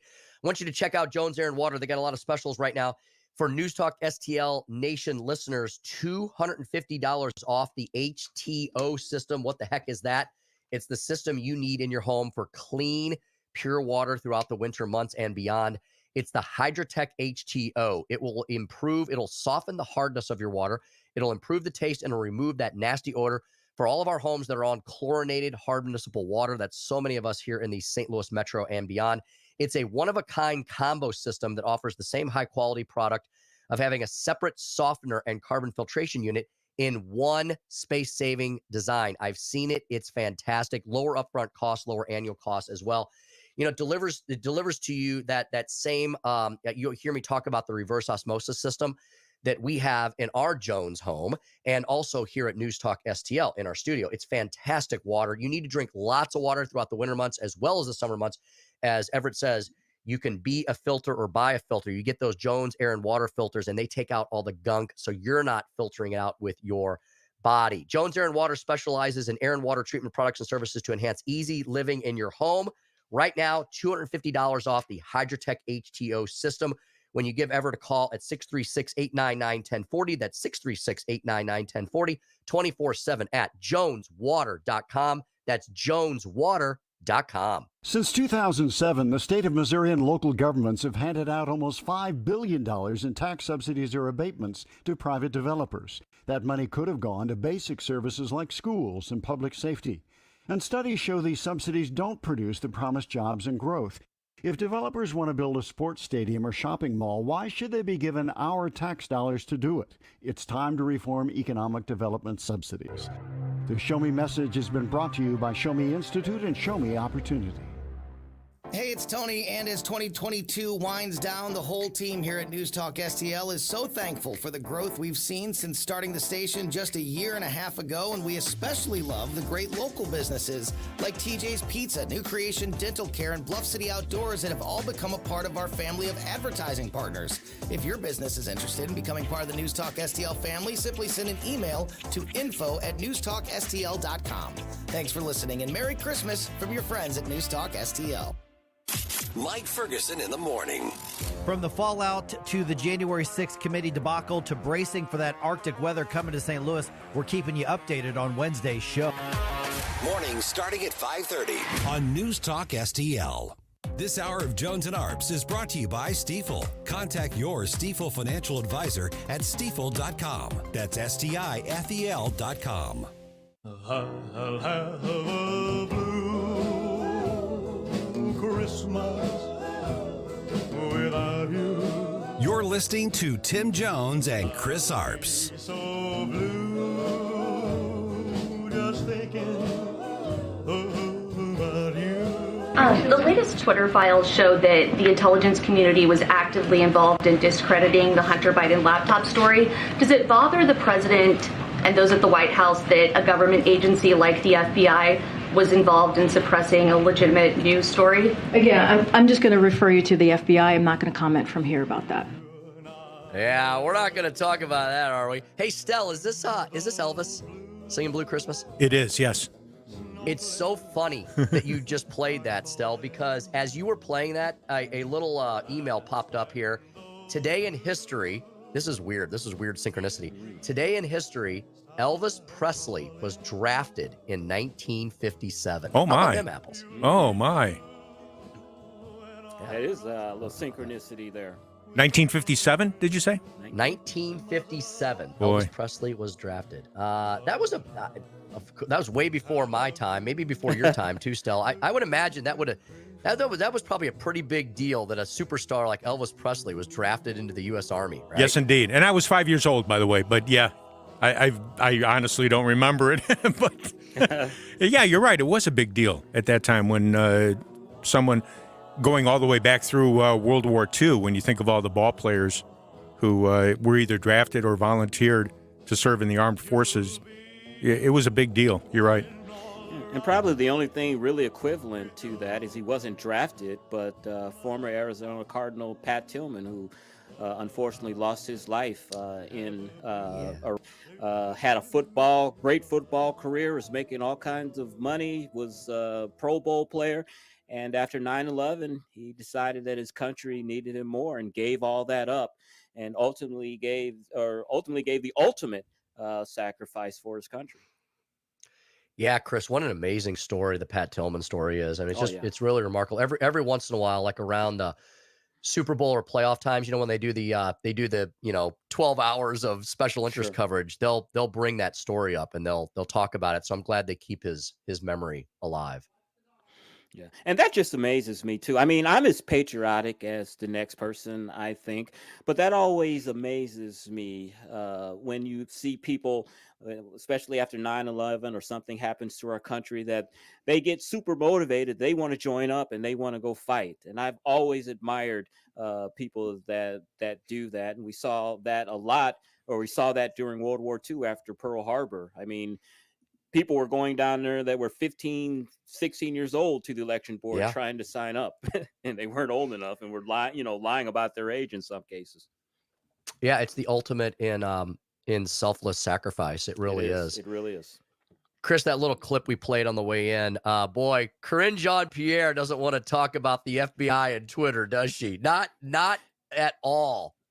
And she doesn't, and that's really a deflection to say that they need to go ask the FBI about this. She asked, "What does the president think about this?" That's right. That's a question he can answer. I think it doesn't need to be directed to the FBI. President should be able to speak for himself on that. It's your son. Yeah. It's your son. My God's sake.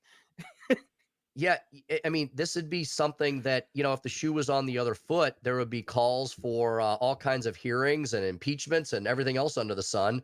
But the Dems don't. They just want to act like none of this is happening. All of these Twitter files. We had Twitter dump number 7. I don't know if there's going to be an 8, 9, or 10, but it seems like there's a lot of information coming out. And it's funny because we all sort of knew this stuff was going on because we saw the censorship of the New York Post Miranda Devine story back in October of 2020. So we were like, okay, well, wait a minute. If they're doing it to the New York Post, then they're probably doing it to a lot of people. But we are, of course, called conspiracy theorists. And now we're finding out, Chris, that the conspiracies were pretty much all true. They are true, and it just shows that Donald Trump was right, that there is a deep state. And I've said this many times here.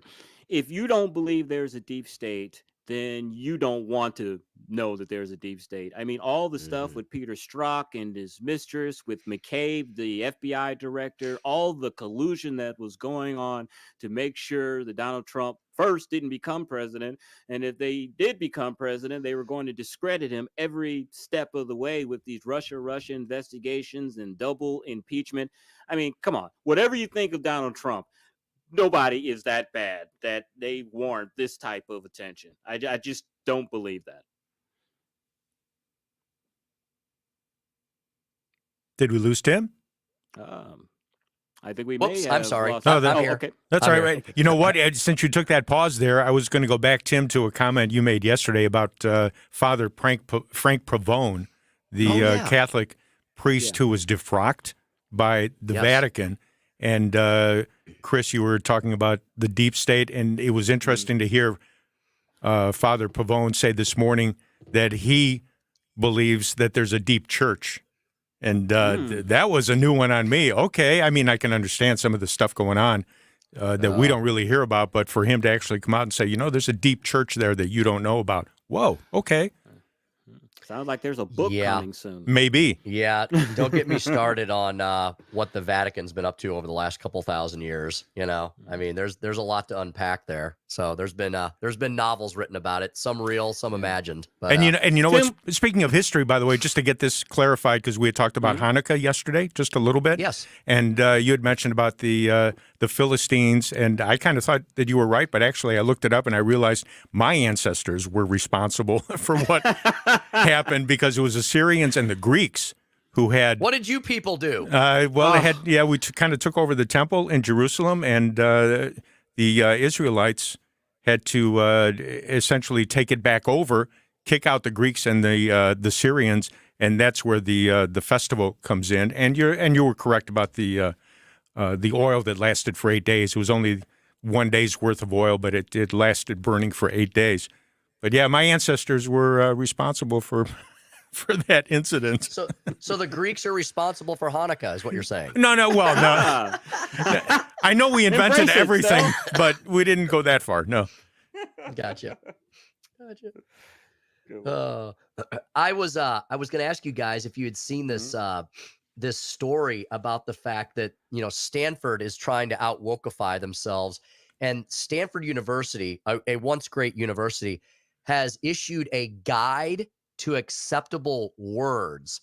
And fellas, just so you know, American is now forbidden, according to Stanford, and immigrant and other such things, because if you use American, then you're ignoring you're acting like folks who come from the United States, that we're like the primary American.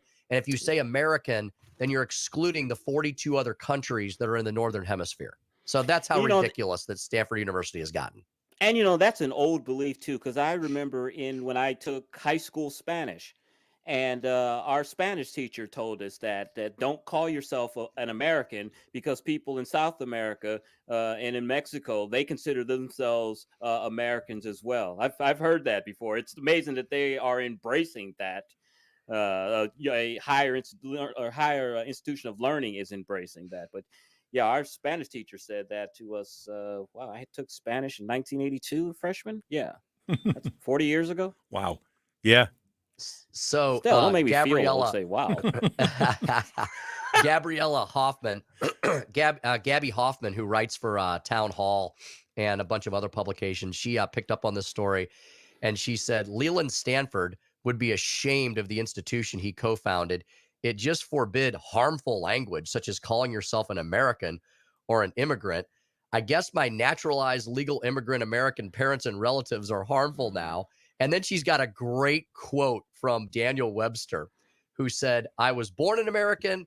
I will live an American. I shall die an American. Take that, Stanford, is what Gabby Hoffman said. So, well, But the only good thing going on at Stanford right now is they have a little think tank called the Hoover Institution. Yes. That Dr. Shelby Steele is a fellow there. That's about the only good thing they got going on right now. Chris, isn't it amazing that they allow that institute to still exist there? It is, and I think Herbert Hoover's great-great-granddaughter, I think she's a fellow there as well. If I had to take a guess, Tim, I think that it's a think tank that has been endowed with a lot of money. So it's there because of that, but not because they actually want it there. Yeah, they probably ignore them and act like they're not, that they don't exist, right? And they just take the money and count it every month. So. All right, Chris, we got to get out of here for this hour. When we come back, though, in the 6 o'clock hour, we'll speak with, it's always a fantastic conversation, David Stokes of the Show Me Institute. David will be in to talk with us about all kinds of things, from earmarks to St. Louis City police chiefs and more. Keep it right here. We'll be right back on the Tim Jones and Chris Arps Show here at 101.9 94.1. This is News Talk STL. Welcome home.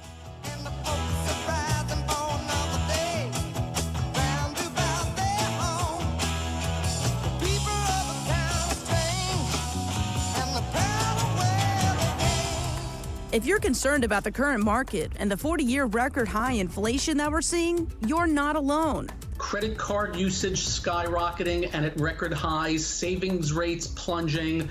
It's 100% certainty that you're in recession now. The good news is, for decades, Steve All and his team have been helping people just like you protect and grow your income.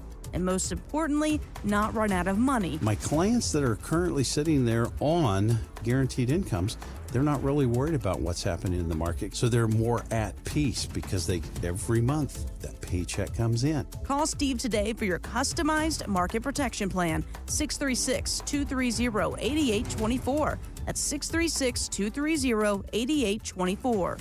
Or visit yourmoneymattersstl.com. Investment advisory services offered through Retirement Wealth Advisors, LLC. By contacting us, you may be provided with information about insurance products, including annuities. Licensed in Missouri and Illinois. KLDY HD3 Clayton, K270BW Bellefonte, KNBS Bowling Green. This is News Talk STL at 101.9, 94.1, and always streaming at NewsTalkSTL.com. This hour from townhall.com, I'm Keith Peters reporting. The Biden administration is asking the Supreme Court to end asylum restrictions, but requested a delay until at least after Christmas. The administration made the plea in a filing Tuesday. Tens of thousands of illegal immigrants have been prevented from crossing the border since March 2020 on grounds of preventing the spread of COVID-19 under a public health rule called Title 42. The federal government acknowledged in its response to the Supreme Court that the end of Title 42 will likely lead to, quote, disruption and a temporary increase in unlawful border crossings, unquote, but asked the court to reject efforts by a group of conservative-leaning states to keep Title 42 in place. A strong winter weather system will be making its way across the U.S.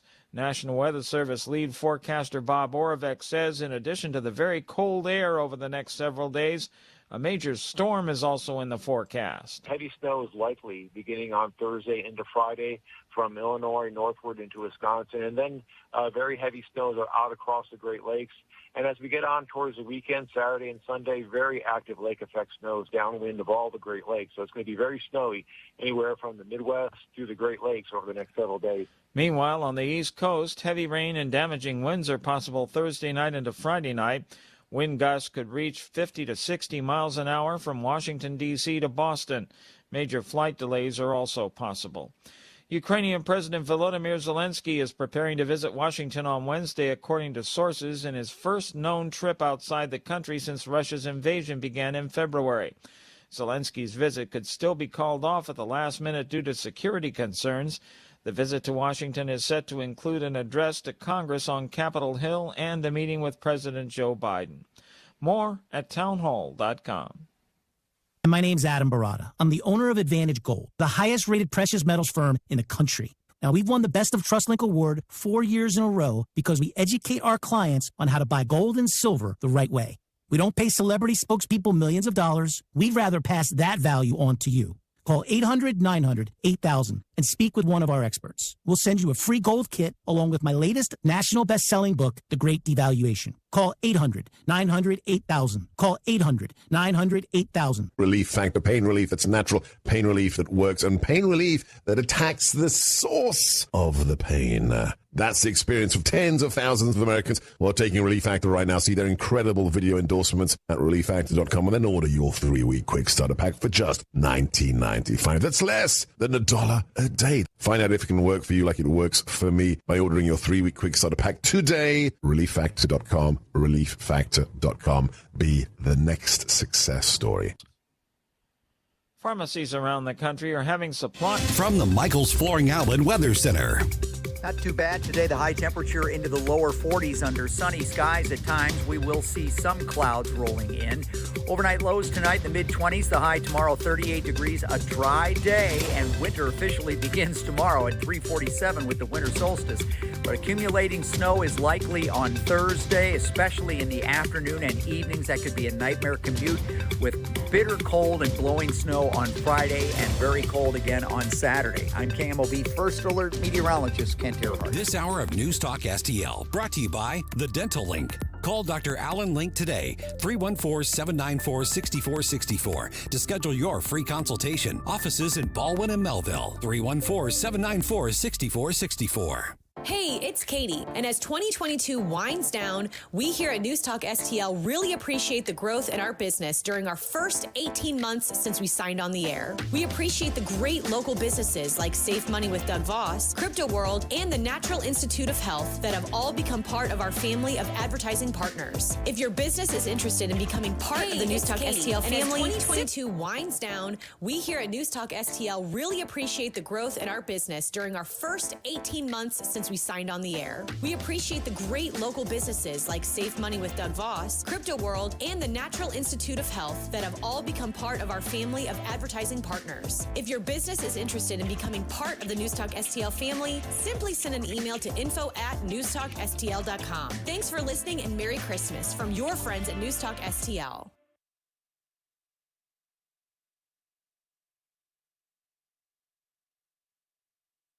For $1 a day, if any covered appliance breaks in your home, we guarantee to fix or replace it. All makes and models, washers, dryers, refrigerators, air conditioners, and more. Guaranteed to be fixed or replaced for $1 a day. Call the Home Service Club now for free information. 800-399-3701. 800-399-3701. 800-399-3701. That's 800-399-3701. How is your car payment treating you? What if I told you you could make a free phone call right now and reduce your car payment by as much as $83 a month?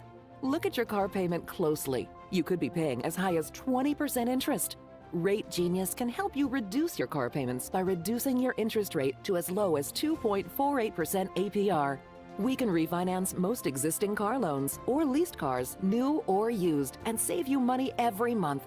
Put more money back in your pocket. The call is free to find out how low we can lower your car payment. 5 minutes of your time right now could save you hundreds of dollars a year. Call Rate Genius now. 800-764-2179. 800-764-2179. 800-764-2179. That's 800-764-2179. Not all applicants qualify for a loan or rate savings. Actual offer terms, including APR, are determined at the time of your application based on creditworthiness, value of the vehicle, loan term, and other factors. Free speech is alive and well in America. Thanks for taking my call. right here. My point about the governor there, it is absolutely about power. I read this, I almost fell out of my chair. News Talk STL. This thing is just absolutely dripping with iron. News, analysis, opinion. Tim Jones and Chris Arps in the afternoon. The 9 most terrifying words in the English language are, I'm from the government and I'm here to help. The more you remove voting from Election Day, the more opportunity you're offering for people to commit fraud. Are you not entertained? Are you not entertained? I think the Democrats are so short-sighted in this tactic they have now to just cheat at any cost to win elections. You're a lying dog-faced pony soldier. You said you were, but now you got to be honest. I'm going to be honest with you. What are we doing wrong here? As a former leader in the House, I think you could put your finger on it. It's called leadership. We don't have it. Tim Jones and Chris Arps. Despite what we're seeing on the ground, the Biden administration, though, is insisting that the border is not open, free to cross into. It claims anyone who says anything different is doing the work of smugglers. As illegal immigrants fan out all over the nation, don't be so sure anyone is keeping track of them. Operation Horizon, the background on this, over the summer, we had well over 150,000 folks come in. They were issued a piece of paper that said, go find somebody in ICE. And that was pretty much it. So there was no processing. Those are the ones we know about, the ones that we try to vet, the ones that at least have come through that we can at least attach some name that they choose to give us to. There are a million others called gotaways. We don't know where they are. Chris, 1 million gotaways, and that is a conservative estimate as to the people invading our southern border. That's in addition to the millions of people that we actually know are here. I mean, Chris, at some point, you don't have a nation when you don't have a border, right? Exactly, and that's what we have right now. It was very ironic. A conservative friend of ours, I don't know if you know him, and I can't remember his name right now, but he is of Indian descent. And he took a picture of himself a couple of days ago on the border between Pakistan and India. And you know what was there between Pakistan and India, Tim Estelle? Take a guess. Go ahead, take a guess. I'm going to guess like a border check, like some kind of a fence. Yes, a wall, a fence, a barrier. Fence between Pakistan and India. Wow, imagine that. As we said yesterday, I'm sure that the Biden administration was very happy that the Supreme Court temporarily the stopping of this Section 42, whatever it is, because they know that there is a crisis on the border and they are not ready for it. The cities that are on the border are not ready for it. If I remember correctly, Tim, I think that Justice Roberts gave the administration till tonight to issue a plan. So I can't wait to see what exactly that will be. Yeah, Chris, we should unpack this a little bit for our listeners so they understand what's going on here, because the Biden administration is once again talking out of both sides of their mouths. They're saying one thing as they're doing another. The reason we are where we are right now with this Title 42 situation, Chris, is because the Biden administration filed the litigation against Title 42 to have it suspended in the first place. So they're sitting here saying, well, there's a court order there. But then the reporters, and I think we have a clip of this, the reporters are sitting there saying, but you're the ones who are bringing the litigation. You're trying to throw the baby out with the bathwater here. Yeah, and I read this morning, and it was in a liberal publication, so I believe it. They said that the Biden administration was actually talking about reinstating Section 42 and some other Trump-era regulations to try to stem this tide. Of course, they sighed a sigh of relief that didn't happen, but they were actually talking about reinstating Section 42, Title 42, excuse me. Yeah, it's really amazing. And I guess, Chris, then they'll say, well, it was already in place. We're not going to rock the boat, but that still doesn't change the fact that there is no immigration plan coming out of this administration, right? They haven't prepared any suggested legislation for the Democratic Congress that they've controlled over the last 2 years. Well, it's always a two-step. They always say, well, we'll give you a border wall if you will legalize the Dreamers, or people that enter this country illegally to have a path to citizenship. They try to make the Republicans as the ones that are recalcitrant because, we want to stop the flow before we give people rights that came here illegally. That's the hang up. And of course, the mainstream media will paint it as Republicans are holding up any type of comprehensive, quote unquote, immigration plan.